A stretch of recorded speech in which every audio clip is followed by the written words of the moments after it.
တယောက်ကကျွန်တော်ကိုမေးဘူးတဲ့ဘဝမှာအစိုးရိမ်ဆုံးအရာကဘာလဲတဲ့ကျွန်တော်လည်းတပြင်းချရင်းနဲ့ပဲပြန်ဖြေလိုက်တယ်ကျွန်တော်ကံကြမ္မာကအရန်ကိုကောင်းလွန်းနေလို့ပါငငယ်တုန်းကဆိုရင်ရေခဲလက်ဖက်ရည်ဘူးဝယ်လိုက်တိုင်းကန်ထူးနေတာဆိုင်ရှင်တော့မနေရတော့တဲ့အထိပဲဆိုင်ရှင်ကလည်းညဘက်မှာခိုးပြေးရတဲ့အထိဖြစ်သွားခဲ့တယ်ကျောင်းစာမွေးပွဲဖြေတုန်းကလည်းဘာမှမသိပဲခဲဖြက်ကိုပြစ်ချလိုက်တာအဖြေမှန်တွေပဲထွက်လာပြီးတစ်မျိုးလုံးမှာအမှတ်အများဆုံးရခဲ့တယ်အသက်18နှစ်အရောက်မှာတော့ဖက်နှက်ကျိုးစီးရင်းနဲ့ပဲအချိန်လွန်လာတဲ့ထရက်ကားကြီးနဲ့တိုက်မိတော့မလို့ကနေလွတ်မြောက်ခဲ့တယ်လမ်းဘေးမှာကောက်ရတဲ့ကန်ဆန်းမဲကလည်းငွေ9သိန်းပေါက်သွားပြန်တယ်တခြားသူတွေအတွက်တော့ဘဝဆိုတာငရဲခန့်လို့ပါပဲဒါပေမဲ့ကျွန်တော်အတွက်ကတော့အရာရာတိုင်းအလိုလိုအောင်မြင်နေတဲ့မုတ်တစ်ခုလိုမျိုးဖြစ်နေတယ်အဲ့ဒီလိုနဲ့ပဲရီးစားဖြစ်သူကလမ်းခွဲကြောင်ပြောလာခဲ့တယ်သူကတော့ကလန်မျိုးရဲ့ပင်လယ်စာလုပ်ငန်းရာခိုင်နှုန်း80ကိုပိုင်ဆိုင်ထားတဲ့တန်တူပင်လယ်စာကတထေးသားချူစီကိုပါသွားခဲ့တယ်ချူကလောင်ပြောင်ရင်းနဲ့ပြောတယ်လင်းပေမင်းကငါ့ကိုဘာနဲ့ရှင်ပါလဲပြီးတော့သူတို့တွေထွက်မသွားခင်မှာပဲကောင်မလေးကတောင်းဆိုလိုက်သေးတယ်ချူရဲ့ဒီနေ့တော့ငါ့ကိုတောရိုင်းပစုံတစ်ကောင်လောက်လက်ဆောင်ပေးပါနော်သူတို့တွေထွက်သွားတော့မှကျွန်တော်လည်းဆုံးဖြတ်ချက်တစ်ခုချလိုက်တယ်အရင်ကတော့တာမန်လူတယောက်လိုပဲနေချင်ခဲ့ပေမဲ့အခုတော့အဲ့ဒီလိုမဟုတ်တော့ဘူးမင်းတို့ကငါ့ကိုကန်ကောင်းတယ်လို့ပဲထင်နေတာမလားအဲ့ဒီတော့မင်းတို့အိမ်မက်မက်နေတဲ့ရနာတွေကငါ့အတွက်တော့အမိုက်9လောက်တောင်မခက်ခဲဘူးဆိုတာပြပေးလိုက်မယ်အရင်ကတော့တာမန်လူတယောက်လိုပဲနေချင်ခဲ့ပေမဲ့အခုတော့အဲ့ဒီလိုမဟုတ်တော့ဘူးလူတွေကိုသူကစိန်ခေါ်လိုက်တယ်မင်းတို့ကငါ့ကိုကန်ကောင်းတယ်လို့ပဲထင်နေတာမလားအဲ့ဒီတော့မင်းတို့အိမ်မက်မက်နေတဲ့ရနာတွေကငါ့အတွက်တော့အမိုက်9လောက်တောင်မခက်ခဲဘူးဆိုတာပြပေးလိုက်မယ်စိတ်ကန်းကိုရောက်တော့လင်းပေကိုလူတွေကဝိုင်းလောင်ကြတယ်ဟေ့ကောင်အဲ့ဒီငါးများတန်နဲ့ငါမိမာလားသူတို့ကလင်းပေကိုချိတ်လို့လူတော်နာမည်ပြောင်းပေးပြီးရေမောနေကြတယ်ဒီအခါမှာတော့လင်းပေကပြန်ပြီးစိန်ခေါ်လိုက်တယ်ငါငါမိရင်မင်းတို့လူရှိသူရှိမှာငါ့ကိုအကဲဖြတ်မကြောင်3ခါလောက်អော်ပြောရမယ်ခဏကြာတော့ငါးများတန်ကတုံခါသွားတယ်ပတ်ဝန်းကျင်ကလူတွေကအံ့ဩသွားကြတယ်ဟေ့ငါကြီးမိနေပြီမဖြစ်နိုင်တာအဲ့ဒီချိတ်လို့နဲ့လေဆွဲတင်လိုက်တဲ့အခါမှာတော့အလေးချိန်150ပေါင်ရှိတဲ့အစိတ်ရှိတဲ့ငကားငါးကြီးကိုချိတ်မပါပဲမိသွားခဲ့တယ်အဲ့ဒီတော့ပြိုင်ဘက်ကမကြေမနက်နဲ့မေးလိုက်တယ်မင်းမပြောလိုက်တယ်သူကတော့ဒါဟာကံကောင်းလို့ပဲဖြစ်မယ်လို့ညင်းဆိုတယ်ဒုတိယအကြိမ်ထပ်များကြည့်ငါငွေ1 သန်းလောက်မယ်မင်းအဲ့ဒီချိတ်လို့နဲ့တခုခုထပ်မိရင်ဒီငွေတွေမင်းယူသွားမမိရင်တော့ကလန်မြို့ပင်လယ်ငါးဖမ်းလောက်ကတွေကထွက်သွားရမယ်ဘေးကလူတွေကလည်းလှုပ်ဆော်နေကြတယ်ဟေ့ကောင်သူ့ကိုအတန်တိတ်သွားအောင်လှုပ်လိုက်ငွေ1 သန်းလောင်းလိုက်လင်းပေကတော့အေးအေးဆေးဆေးပဲတုံ့ပြန်လိုက်တယ်ငွေလိုချင်တာညင်းစရာအကြောင်းမရှိဘူးလေယူလိုက်မယ်ပတ်ဝန်းကျင်ကလူတွေကတော့လင်းပေရဲ့စကားကြောင့်ရေမောတန်တွေစူညံသွားခဲ့တယ်သူတို့ကတော့လင်းပေကိုအထင်သေးတဲ့အကြည့်တွေနဲ့ပဲစားနှောက်နေကြတာပါဟေ့ကောင်အလုတ်ရှုပ်မနေနဲ့တော့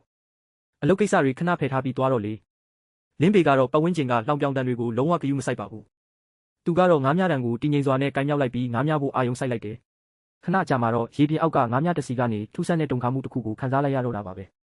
ခဏကြာမှာတော့ထူးဆန်းတဲ့ရလက်တစ်ခုထွက်ပေါ်လာခဲ့တယ်ရာစုနှစ်ချီတက်တန်းရှိတဲ့အနက်ရောင်ပလဲနဲ့အတူအေယာမပစုံလုံးကြီးတစ်ကောင်ကိုပါဆွဲမိသွားခဲ့တာပါရေထဲကနေဆွဲတင်လိုက်တဲ့အခါမှာတော့တကယ့်ကိုအံ့အားသင့်စရာမြင်ကွင်းတစ်ခုကိုတွေ့လိုက်ရတယ်ပင်လယ်ပြင်ကနေဖမ်းမိလိုက်တဲ့တောရိုင်းပရင်ပစုံလုံးကြီးရဲ့ပါးစပ်ထဲမှာအဖိုးတန်ပလဲနဲ့ကြီးတစ်ခုကိုကိုက်ထားတာကိုတွေ့လိုက်ရတာပါဒီပစုံရဲ့အရေးသွေးကတော့အပြစ်ပြောစရာကိုမရှိပါဘူးအရေးသွေးကတကယ့်ကိုအပြစ်ပြောစရာမရှိဘူးတကယ့်ကိုအပြစ်ပြောစရာမရှိဘူးတကယ့်ကိုအပြစ်ပြောစရာမရှိဘူးလို့တအံ့တုံးနဲ့ထက်ခါတလဲလဲညီးတွားနေကြပါတော့တယ်ဒီပစုံနဲ့ပလဲနဲ့ရဲ့တန်ဖိုးကတော့ငွေသား9 သန်းအထိရနိုင်တာမို့တကယ့်ကိုအဆင်ပြေလွန်းလာပါတယ်လင်းပေကတော့အဲ့ဒီအခြေအနေကိုကြည့်ပြီးအားနာတဲ့ဟန်နဲ့ပဲပြောလိုက်တယ်တကယ်ပဲတောင်းပန်ပါတယ်ကျွန်တော်ကံကနည်းနည်းလေးအလွန်အကျွံကောင်းနေသလားလို့ပါသူကတော့ဒီငါးဖမ်းလောကထဲကနေထွက်ခွာသွားဖို့ဆုံးဖြတ်လိုက်ပါတယ်ဒီလိုဆိုရင်တော့ကျွန်တော်ဒီငါးဖမ်းလောကထဲကထွက်သွားပေးလိုက်ပါတော့မယ်ဒါပေမဲ့ပတ်ဝန်းကျင်ကလူတွေကတော့သူ့ကိုကန်ဆိုးမိုးမောင်ကြစေသူလို့သတ်မှတ်နေကြတယ်အဲ့ဒီအချိန်မှာလူတစ်ယောက်ကသူ့ကိုလာသတိပေးတယ်ညီလေးရေဒီလေကိုတော့မဝယ်ပါနဲ့ဒီလေကပိုင်ရှင်တွေကိုချိန်စားတိုက်ထားသလိုပဲအရင်ပိုင်ရှင်3 ယောက်ဆိုရင်လည်းအကုန်လုံးဆုံးရှုံးသွားခဲ့ရတာတယောက်ဆိုရင်အစာတော်ငတ်တိမတက်ဖြစ်သွားခဲ့ရတာငါးတကောင်တောင်မဖမ်းနိုင်ခဲ့ဘူးဒါပေမဲ့လင်းပေကတော့သူ့ဆုံးဖြတ်ချက်ကိုလုံးဝမပြောင်းလဲပဲဈေးညှိလိုက်တယ်8 သိန်းနဲ့ရောင်းမလားမရောင်းဘူးလားကျွန်တော်ဝယ်မယ်ဒီအခါမှာတော့သူ့ကိုမနာလိုတဲ့သူတွေကအကွက်ဆင်ကြတယ်အားလုံးပဲနားထောင်ကြဒီနေ့ကစပြီးကလန်မျိုးကငါးရှာတဲ့ရေဒါဆိုင်တွေအားလုံးလင်းပေကိုရေဒါရောင်းချခွင့်ပိတ်ပင်လိုက်တယ်ရေဒါမပါရင်ပင်လယ်ထဲမှာလောင်စာစီတွေပဲအလကားကုန်မယ်လို့သူတို့ကတွက်ချက်ထားတာပါဒါပေမဲ့လင်းပေကအဖတ်မလုပ်ပဲသူ့လူတွေကိုခေါ်လိုက်တယ်ကဲလှေပေါ်တက်ကြတော့ရေဒါလည်းမပါရေချောင်းပြမြေပုံလည်းမပါတော့တင်မောသားတွေကစိုးရိမ်တကြီးမေးကြတယ်ရေဒါလည်းမပါမြေပုံလည်းမပါပဲဘယ်ကိုသွားရမှာလဲ boss လင်းပေကတော့ပင်လယ်ရဲ့တဘာဝကိုကြည့်ပြီးညွှန်ပြလိုက်တယ်ပင်လယ်ရေစီးကြောင်းတွေတိုက်ဆိုင်နေတယ်ပင်လယ်ငှက်တွေကအရှိတောင်ဘက်ကိုအစာရှာဖို့သွားနေပြီအရှိတောင်ဘက်ကိုအရှိန်တင်ပြီးမောင်းတော့အဲ့ဒီနေရာကရွှွနှုတ်ထူတဲ့ပင်လယ်အောက်ခြေဖြစ်တာကြောင့်တင်မောသားတစ်ယောက်ကလှောင်ပြောင်းလိုက်တယ်အဲ့ဒီနေရာမှာငါမိရင်ကျွန်တော်ဒီလေးကိုတစ်စင်းလုံးဝါးစားဖြစ်မယ် boss တကယ်ပဲဒီနေရာမှာပိုက်ချမှာလားလင်းပေကတော့တီတီငိမ့်ငိမ့်ပဲအမိတ်ပေးလိုက်တယ်ချလိုက် ခဏအကြာမှာတော့ရလက်ကထွက်လာပါပြီမိပြီလိုင်းဆွဲဆက်ကမီးခိုးတောင်ထွက်လာပြီဘလို့ပိုက်မျိုးကိုဆွဲတင်နေတာလဲလင်းပေကအော်ပြောလိုက်တယ်ဆက်ကိုအဆုံးထိတင်လိုက်လေကတိန်းဆောင်တော့မလို့ဖြစ်လာတဲ့အခါမှာတော့သူတို့ကတတိပေးကြတယ်ရက်လိုက်တော့အောက်ခြေဆောင်နာရောက်နေပြီလေကတော့အောက်ခြေဆောင်နာရောက်နေပြီဖြစ်လို့တိန်းဆောင်တော့မလို့ဖြစ်နေပါပြီရက်လိုက်ကြတော့ဆက်ဆွဲရင်လှေမောက်သွားလိမ့်မယ်ပိုက်ထဲမှာပါလာတဲ့ရွှေရောင်ပုံဖရက်ငါးတွေကတော့တကောင်ချင်းစီကို2ပေါင်ကျော်စီရှိနေကြတာပါအနည်းဆုံး3000ပေါင်လောက်တော့ရှိမှအသေးချပါပဲဒီလိုဖြစ်ရတဲ့အကြောင်းရင်းကိုတော့လင်းပေကအခုလိုရှင်းပြလိုက်ပါတယ်ဒါကရေအောက်ရေစီးကြောင်းပြောင်းသွားလို့ဖြစ်တာပါ10နှစ်မှတစ်ခါဖြစ်တဲ့ရေပြန်တက်လာတဲ့အချိန်မျိုးပေါ့ဒီငါးတွေကဥချဖို့ရွှွန့်နုံဘက်ကိုပြေးလာကြတာလေသူကအခြေအနေကိုထိန်းချုပ်ဖို့ချက်ချင်းပဲအမိန့်ပေးလိုက်တယ်အထူးဆုံးတန်ကြိုးတွေကိုယူခဲ့3ပိုင်းခွဲပြီးလှေရဲ့ဘေးဘက်တိုင်တွေမှာချီထားလိုက်ပိုက်ကိုလည်း2ပိုင်းခွဲပြီးတစ်ပိုင်းချင်းစီပဲဆွဲတင်ကြလောဘမှာကြီးနဲ့ကံကောင်းချင်းဆိုတာကလည်းအတုံးများလေပူကောင်းနေပါပဲဒီနေ့တော့ရွှေရောင်ပုံဖရက်ငါ2000ပေါင်လောက်ဖမ်းမိခဲ့တာမို့တပေါင်ကို1500နှုန်းနဲ့အကုန်လုံးခမားပဲယူလိုက်တော့လို့သူကပြောလိုက်ပါတယ်ဝယ်သူကလည်းအံ့အားသင့်သွားပြီးချီကျူးစကားဆိုလိုက်ပါတယ်ခမားကတကယ်ကိုသူရဲကောင်းပဲလင်းပေရှိရင်တော့ကန်လန်မြို့ပင်လယ်စာဈေးကခမားလက်ထဲမှာပဲသူကရွှေရောင်ပုံဖရက်ငါတွေကိုဖမ်းနိုင်ရင်တော့ကျွန်တော်ဒီကြံတူပင်လယ်စာဆိုင်ကိုပဲစားပြစ်မယ်အဲ့ဒီအချိန်မှာပြိုင်ဘက်တွေကလှေကိုမြင်ပြီးတုံ့လောက်သွားကြတယ်ရှောင်းကုန်းအဲ့ဒီအမိုက်လေးပြန်လာပြီဟိုမှာကြည့်စမ်းပုံဖရက်ငါအုပ်ကြီးအနည်းဆုံး3000ပေါင်လောက်ရှိမယ်တကယ်ကိုအကြီးကြီးပဲသူတို့တွေကတော့မယုံနိုင်စရာဖြစ်နေကြတယ်မဖြစ်နိုင်တာလုံးဝမဖြစ်နိုင်ဘူးဒီလိုရွှွန့်နုံနေရာမျိုးမှာပုံဖရက်ငါတွေရှိနေဖို့ဆိုတာဘယ်လိုလုပ်ဖြစ်နိုင်မှာလဲလင်းပေကတော့သူတို့ရဲ့ရေဓာဆက်ကိုလှောင်ပြောင်လိုက်ပြီးဒီလိုပြောလိုက်တယ်ခင်ဗျားတို့ရဲ့ရေဓာကဘာမှမစွမ်းပါဘူးဗျာကျွန်တော်ဖက်နှက်ကိုပဲယူသုံးမလားအဲ့ဒါကခင်ဗျားတို့ရဲ့ဒေါ်လာတန်းချီတန်းတဲ့ရေဓာထက်ပိုတိကျတယ်တပေါင်ကို2500နှုန်းနဲ့ကျွန်တော်အကုန်ရောင်းမယ်ဈေးပြိုင်စနစ်ကတော့တရိပ်ရိပ်တက်လာခဲ့ပါတယ်တစ်ဖက်ကလည်း3000ပေးမယ်ငွေသားနဲ့ချက်ချင်းပေးမယ်လို့အော်ဟစ်နေကြတယ်ဒီအချိန်မှာပဲအခြားကုန်သည်တွေကိုချိန်ချောက်တဲ့အတန်တစ်ခုထွက်ပေါ်လာတယ်အားလုံးပါဇက်ပိတ်ထားကြသူ့ငါးတွေကိုဝယ်တဲ့သူမှန်သမျှနောက်နေ့ကျရင်ကန်လန်မြို့မှာဆိုင်ဖွင့်ဖို့မစင်စားနဲ့တော့ဒီလိုအခြေအနေမျိုးမှာပဲမစ္စတာကူဆိုတဲ့ပုဂ္ဂိုလ်တယောက်ရောက်လာပြီးလင်းပေကိုချီကျူးစကားဆိုလိုက်ပါတယ်မစ္စတာလင်းမနေ့ကရခဲ့တဲ့ငကားငါးကြီးကကျွန်တော်ဖောက်တယ်တွေကိုတကယ်ပဲကျေနပ်စေခဲ့တယ်အဲ့ဒီမှာပြိုင်ဘက်ကဝင်ပြီးတော့မစ္စတာကူဒီကောင်လေးကကျွန်တော်ကိုစော်ကားထားတာသူ့စီကငါးတွေကိုမဝယ်ပါနဲ့လို့တားမြစ်လိုက်ပါတယ်ဒါပေမဲ့မစ္စတာကူကတော့ဂယုမဆိုင်ပဲဈေးကိုဖျက်တောက်လိုက်ပါတယ်တပေါင်ကို8000နှုန်းနဲ့3200ပေါင်ဆိုတော့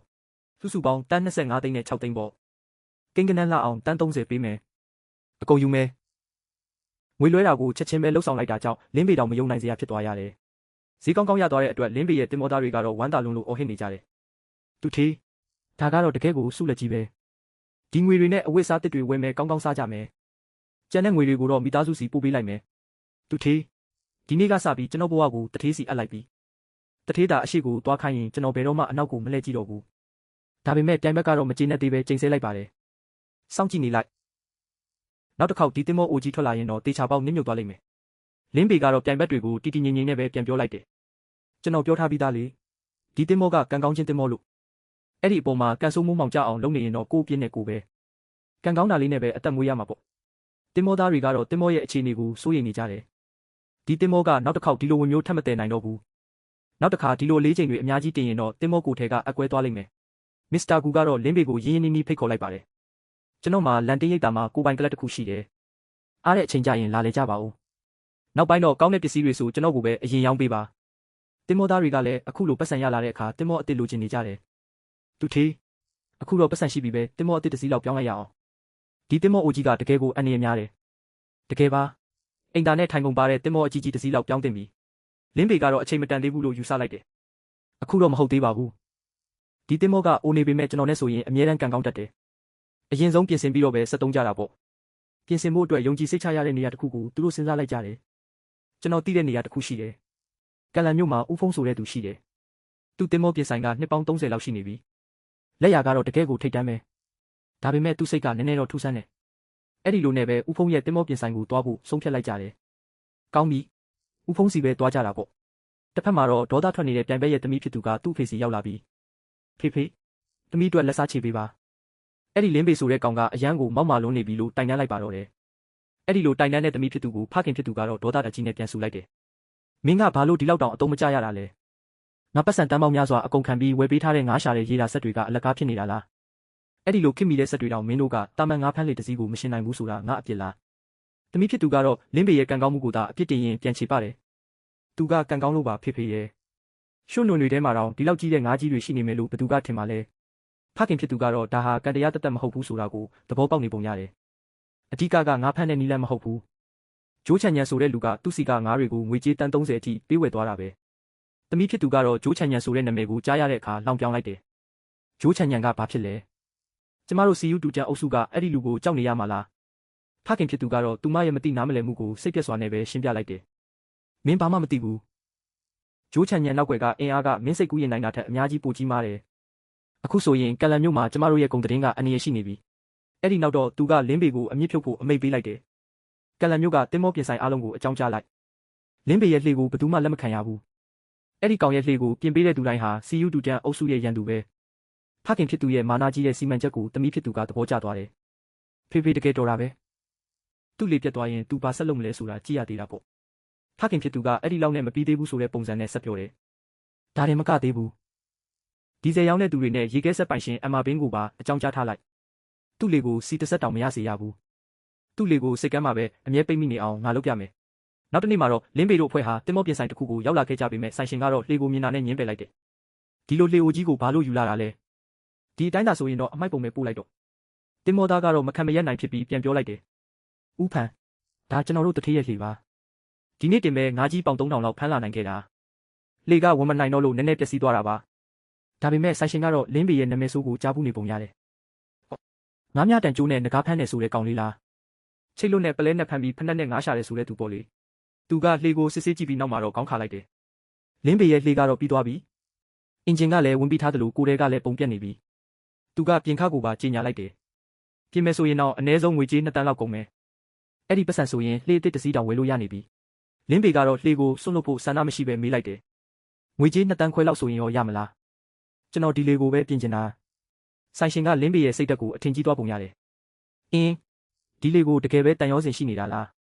တကယ်လို့ပြင်မယ်ဆိုရင်တော့ Nordic Star V8 Diesel Engine ကောင်းစားကိုပဲတက်ဆင်လိုက်ပါဒါပေမဲ့သူကအခက်အနေတစ်ခုကိုထောက်ပြလိုက်တယ်ဒါပေမဲ့အဲ့ဒီ engine ကပြင်ဖို့2လလောက်ကြာလိမ့်မယ်အကောက်ခွန်ကပိတ်ထားလို့လေလင်းပေကတော့အချိန်မရှိတဲ့အကြောင်းရှင်းပြလိုက်တယ်ကျွန်တော်နောက်2ရက်နေရင်ပင်လယ်ထဲထွက်ရတော့မှာဘာတွေလိုအပ်မလဲအဲ့ဒီပစ္စည်းတွေကိုဒီဘက်စိတ်ကန်းအရောက်ပို့ပေးနိုင်မလားဆိုင်ရှင်ကလင်းပေရဲ့ကံကောင်းမှုကိုအံ့ဩသွားပြီးတော့မင်းရဲ့ကံတရားကတော့တကယ်ကိုမယုံနိုင်စရာပဲအကောက်ခွန်ကနေရာခိုင်နှုန်း20လျှော့ပြီးထုတ်ပေးနိုင်မလားလိုချင်တာလားဒါဆိုရင်တော့အကိုတို့လုပ်ပေးလိုက်မယ်အဲ့ဒီလိုနဲ့ပဲလင်းပေရဲ့လှေကိုပြင်ဆင်ဖို့အတွက်အလုပ်ကိုစတင်လိုက်ကြပါတော့တယ်လင်းပေရဲ့လှေကိုပြင်ဆင်ဖို့အလုပ်သမားတွေစတင်ပြင်ဆင်နေတဲ့အချိန်မှာပဲလူတစုရောက်လာပြီးအနှောက်အယှက်ပေးလာကြတယ်သူတို့ကလင်းပေကိုရည်ရွယ်ပြီးချိန်ချောက်လာကြတယ်မင်းကလင်းပေလားဥက္ကဋ္ဌချူကဒီမှာလှေပြင်ခွင့်မပေးဘူးလို့ပြောခိုင်းလိုက်တယ်သူတို့ကဆက်ပြီးတော့လဲအနိုင်ကျင့်တဲ့လေတံနဲ့ပြောလိုက်တယ်မင်းအသက်ချမ်းသာခြင်းရင်ဒီနေရာကနေထွက်သွားလိုက်တာအကောင်းဆုံးပဲလင်းပေကအေးဆေးပဲပြန်မေးလိုက်တယ်မင်းတို့ဘာလို့ချင်တာလဲဒါကငါရဲ့တင်မောချင်းပဲလေလူဆိုးတွေကလင်းပေနဲ့သူ့လူကိုအထင်သေးစွာကြည့်ပြီးတော့မင်းတို့2ယောက်ထဲလားလာခဲ့လေအဲ့ဒီအချိန်မှာပဲလင်းပေကအေးဆေးတည်ငြိမ်စွာနဲ့အိတ်ထဲကနေဖုန်းကိုထုတ်လိုက်တယ်သူကရဲစခန်းနဲ့ဓာတ်ရိုက်ချိတ်ဆက်ထားတဲ့အရေးပေါ်ခလုတ်ကိုနှိပ်လိုက်ပြီးတော့ကျွန်တော်ရဲစခန်းကိုအချက်ပေးခလုတ်နှိပ်လိုက်ပြီးအဲ့ဒီစကားကြားလိုက်ရတဲ့အခါလူဆိုးတွေကချက်ချင်းကြောက်သွားပြီးစိုးရိမ်တကြီးပြောကြတယ်မင်းကဒီမှာပြဿနာရှာနေတာပဲကောင်းပြီလေမင်းကတကယ်ကိုကောင်းပါတဲ့ကောင်ပဲငါတို့သွားတော့မယ်သူတို့ထွက်သွားတဲ့အခါဆိုင်ရှင်ကတပြင်းချရင်ပြောလိုက်တယ်အိုဖျားသခင်တကယ်ကိုကတိကတက်ပဲချူရှောင်းချန်ရဲ့လုပ်ရက်တွေကတကယ်ကိုမကောင်းပါလားဆိုင်ရှင်ကလင်းပေကိုလှည့်ကြည့်ပြီးတော့အံ့ဩစွာပြောလိုက်တယ်လင်းပေရေးမင်းရဲ့ကံတရားကတော့တကယ်ကိုကောင်းကင်ဘုံကပေးတဲ့လက်ဆောင်တစ်ခုလိုပါပဲစိတ်မပူပါနဲ့ဒီလေးကိုကျွန်တော်ကိုယ်တိုင်ပဲပြင်ပေးပါမယ်သူကလင်းပေကိုအာမခံချက်ပေးလိုက်တယ်9ရက်အတွင်းအပြီးလုပ်ပေးမယ်လေတစ်ထက်တောင်ပို့ပြီးခိုင်ခန့်သွားစေရမယ်ဆိုင်ရှင်ကဆက်ပြီးတော့လဲအကောင်းဆုံးပစ္စည်းတွေကိုတက်ဆင်ပေးဖို့ပြောလိုက်တယ်ဒီပကတင်သွင်းလာတဲ့အကောင်းစားပစ္စည်းတွေကိုပဲသုံးပေးမယ်ရေအောက်ပေရပေါင်းများစွာအထိစမ်းသပ်နိုင်တဲ့စက်တွေတောင်ပါမယ်လင်းပေကတော့အဲ့ဒီစက်တွေကိုညှင်းပယ်လိုက်တယ်အဲ့ဒါတွေကိုမတက်ပါနဲ့ငါရဲ့အာယုံခံနိုင်စွမ်းကိုရှုပ်ကုန်စေလိမ့်မယ်လေကိုဘယ်တော့ရမလဲဆိုင်ရှင်ကလင်းပေရဲ့ဆန္ဒအတိုင်းလိုက်ရောလိုက်တယ်ကောင်းပါပြီမင်းမတက်ခိုင်းရင်လည်းမတက်ပါဘူး9ရက်အတိအကျ9ရက်အတွင်းရစေရမယ်လင်းပေကသူ့ရဲ့လှေလက်ကီဝမ်ပြန်လည်မွေးဖွားလာမယ့်အချိန်ကိုမျှော်လင့်နေတယ်ဒီလေပြန်ကောင်းလာရင်တော့ဒီပင်လယ်ကြီးကငါ့အတွက်ငွေထုတ်ဆက်ကြီးဖြစ်လာတော့မှာပဲတစ်ဖက်မှာတော့ချူရှောင်းချန်ရဲ့သားဖြစ်သူကသူ့အဖေစီရောက်လာပြီးမေးလိုက်တယ်ဖေဘာဖြစ်တာလဲဦးဖန်းကလှေပြင်ဖို့ကြောက်နေတာလားချူရှောင်းချန်ကဒေါသတကြီးနဲ့ပြန်ပြောလိုက်တယ်ပြင်ဖို့လားငါလူတွေသွားတော့ရဲတွေရောက်လာပြီးမောင်းထုတ်ခံလိုက်ရတယ်အခုတော့ဦးဖန်းကလှေကိုပြင်ပေးမယ်တဲ့ 9 ရက်အတွင်းပြီးမယ်လို့ပြောနေတယ်တားဖြစ်သူကမကြေမနက်နဲ့ပြောတယ်ဦးဖန်းကတကယ်ကိုဖေဖေစကားကိုတော့မထီမဲ့မြင်ပြုနေတာပဲချူဆောင်ချန်ကတက်ပြင်းချရင်ပြောတယ်သူကလင်းပေရဲ့ထူးဆန်းတဲ့ကံတရားကိုကြောက်နေတာလင်းပေကပင်လယ်နဂါမင်းရဲ့ပြန်လည်ဝင်စားသူဖြစ်ပြီးသူ့ကိုစော်ကားရင်ကန်ဆိုးတက်တယ်လို့တောင်ပြောနေကြတယ်ချူဆောင်ချန်ကအဲ့ဒီစကားတွေကိုယုံကြည်ပုံမရဘူးနဂါမင်းပြန်ဝင်စားတယ်ဟုတ်လားသူကကံကောင်းတာတသက်ပါသူကစီးပွားရေးတိုင်ဆိုင်မှုရဲ့နီလန်းကိုထုတ်သုံးဖို့ဆုံးဖြတ်လိုက်တယ်အစင်းမြင့်တဲ့စီးပွားရေးတိုက်ပွဲတွေကအမြဲတမ်းရိုးရှင်းတဲ့နီလန်းတွေနဲ့ပဲနိုင်ကြတာပါအခုလိုနူးညံ့တဲ့နီလန်းတွေမအောင်မြင်တော့ကြမ်းတမ်းတဲ့နီလန်းကိုပဲသုံးရတော့မယ်သူကအမိန့်ပေးလိုက်တယ်တင်မောတစ်စီးနဲ့နှစ်စီးကိုစီအပြည့်ဖြည့်ထားလင်းပေရဲ့လေစိတ်ကန်းကထွက်တာနဲ့သူ့နောက်ကိုတကောက်ကောက်လိုက်သွားရမယ်သူကယုံကြည်ချက်အပြည့်နဲ့ပြောလိုက်တယ်သူ့ရဲ့ကံတရားကအမြဲတမ်းကောင်းနေလိမ့်မယ်လို့ငါမယုံဘူးတားဖြစ်သူကလည်းထောက်ခံလိုက်တယ်ဖေဖေဒါကတကယ်ကိုထိရောက်တဲ့နီလန်းပဲသူပါပဲဖမ်းမိငါတို့ကအကုန်လူယူမှာသူဘလောက်တောင်ဝါကြွားနိုင်အောင်မလဲကြည့်ရသေးတာပေါ့အဲ့ဒီလိုနဲ့ပဲလင်းပေရဲ့ကံကောင်းမှုကတခြားသူတွေစီကနေငွေတွေကိုအလိုလိုရောက်လာစေတော့တယ်မစ္စတာလည်းအလုပ်ကြီးတစ်ခုရှိတယ်နိုင်ငံခြားက VIP တယောက်ကတူနာငါးအပြာကိုအထူးတောင်းဆိုထားတယ်သူတို့ကဆက်ပြောတယ်အဲ့ဒီငါကိုအရှင်ဖြစ်ဖြစ်လက်လက်ဆက်ဆက်ပဲဖြစ်ဖြစ်လိုချင်တယ်နှစ်ရက်အတွင်းရနိုင်မလားဈေးကွက်ပေါက်ဈေးရဲ့နှစ်ဆပေးမယ်လင်းပေကတော့ဈေးကွက်ပေါက်ဈေးရဲ့သုံးဆပေးမယ်ဆိုရင်ငါကိုဖမ်းပေးမယ်လို့ပြက်ပြက်တတပြောလိုက်တယ်ငါက300ကီလိုကျော်မယ်ဈေးက3ဆပေးရမယ်ပြီးတော့ငါကိုထိမ့်သိမ့်ဖို့အေးခမ်းတက်တာကြီးတစ်လုံးကိုလည်းအပူကြီးမယူပဲပို့ပေးရမယ်ဟိုဘက်ကလည်းအေးခမ်းမရှိဘူးလို့ညင်းပေမဲ့လင်းပေကတော့မရဘူးဆိုတာနဲ့နောက်ဆုံးမှာတော့သူတို့ကအေးခမ်းကိုချက်ချင်းပဲပို့ပေးဖို့ဝန်ခံလိုက်ရတော့တယ်ဒီဘက်မှာတော့လင်းပေကိုအမြင့်ပြက်ချေမုန်းဖို့စူးစမ်းနေတဲ့ပြိုင်ဘက်တွေကတော့အလုရှုံနေကြပြီလင်းပေဘဲတော်သူ့နောက်ကိုတကောက်ကောက်လိုက်ခဲ့သူပိုက်ချတဲ့နေရာတိုင်းမှာငါတို့ပါပိုက်ချပြီးသူ့ကိုဘာငါမှမရအောင်ဟန်တာထားရမယ်အထူးသဖြင့်တူနာငါးပြကိုလုံးဝမမိစေနဲ့ဒီလိုနဲ့လင်းပေရဲ့တင်မောနောက်ကိုတန်တူပင်လဲစာကုမ္ပဏီကတင်မောကြီးနှစ်စီးကတကောက်ကောက်လိုက်ပါလာတော့တယ်တင်မောသားတွေကစိုးရိမ်တကြီးနဲ့လာပြောကြတယ်သူတို့ကကျွန်တော်တို့နောက်ကိုတလန်းလုံးလိုက်နေတာဗျတမင်တကာတိုက်ဖို့စူးစမ်းနေတာလားမသိဘူးလင်းပေကတော့အေးအေးဆေးဆေးပဲတုံ့ပြန်လိုက်တယ်သူတို့ကိုဂယုမဆိုင်နဲ့လမ်းကြောင်းအတိုင်းပဲဆက်သွားနေလိုက်ပြိုင်ဘက်တွေကတော့သူတို့တင်မောရဲ့အရှိန်ကိုအဆုံးထိတင်ပြီးလိုက်လာကြပေမဲ့အံ့ဩစရာကောင်းတော့အောင်လင်းပေရဲ့လှေကမြန်နေပါတယ်ဒီလောက်အိုဟောင်းနေတဲ့လှေကဘာလို့ဒီလောက်မြန်နေရတာလဲနောက်ဆုံးတော့သူတို့ရောက်သွားတဲ့နေရာကငါးမရှိတဲ့ကြောက်ဆောင်တွေပဲပြည့်နေတဲ့နေရာတစ်ခုပါဒီအခါကျတော့သူတို့ကလင်းပေတမင်တကာလှည့်စားပြီးခေါ်လာတာလို့ထင်သွားကြတယ်ဒီကောင်ငါတို့ကိုလှည့်စားနေတာလားဒီနားမှာငါမှမရှိတာဒါပေမဲ့သူတို့ကတော့လင်းပေစီကနေအကြီးကြီးတစ်ခုခုရဖို့မျှော်လင့်ချက်နဲ့လုံးဝအလွတ်မပေးပဲဆက်လိုက်နေကြတော့မှာပဲခဏအကြာမှာတော့သူတို့ကလင်းပေကိုလှောင်ပြောင်းပြီးပိုက်ချလိုက်ကြတယ်ဟိတ်ကောင်လင်းပေမင်းငါဖမ်းနေတာလားငါတို့လည်းဒီမှာငါဖမ်းလိုက်အောင်မယ်ဒါပေမဲ့ကန်ဆိုးချင်တော့သူတို့ရဲ့ပိုက်ကကြောက်တိုင်ကြီးတစ်ခုမှညီပြီးပျက်စီးသွားခဲ့ပါတော့တယ်ကျန်တူပင်လယ်စာကလူတွေကတော့လင်းပေကိုအနိုင်ကျင့်ဖို့ကြိုးစားနေတော့မှာပဲသူတို့ရဲ့ပိုက်ကုံတွေနဲ့လင်းပေရဲ့လမ်းကြောင်းကိုပိတ်ဆို့ပြီးလူရက်ဖို့ကြိုးစားနေကြတာပါဒါပေမဲ့သူတို့မမျှော်လင့်ထားတာတစ်ခုဖြစ်လာတယ်လီယူဟိုမှာကြည်စမ်းတစုံတစ်ခုလွဲနေပြီပင်လယ်အောက်ခြေမှာပိတ်မိနေတာမျိုးဖြစ်ရမယ်သူတို့ရဲ့ပိုက်ကုံကကြောက်တိုင်ကြီးတစ်ခုမှညီပြီးရုံးမရဖြစ်နေပါပြီအခြေအနေကမကောင်းတော့တာမို့ပိုက်ကုံကိုအမြန်ဆုံးဖျက်ပစ်ဖို့ပဲလုပ်လိုက်ရတော့တယ်အဲ့ဒီအချိန်မှာပဲလင်းပေရဲ့ငါးများတန်ကတုံခါလာပြီးငါးကြီးတစ်ကောင်မိသွားပါတယ်ငါးမိပြီဒီလောက်အားပြင်းတာဆိုတော့ရေအောက်မှာရေငုပ်တင်မောကြီးများမိနေတာလားတောင်ထင်ရတယ်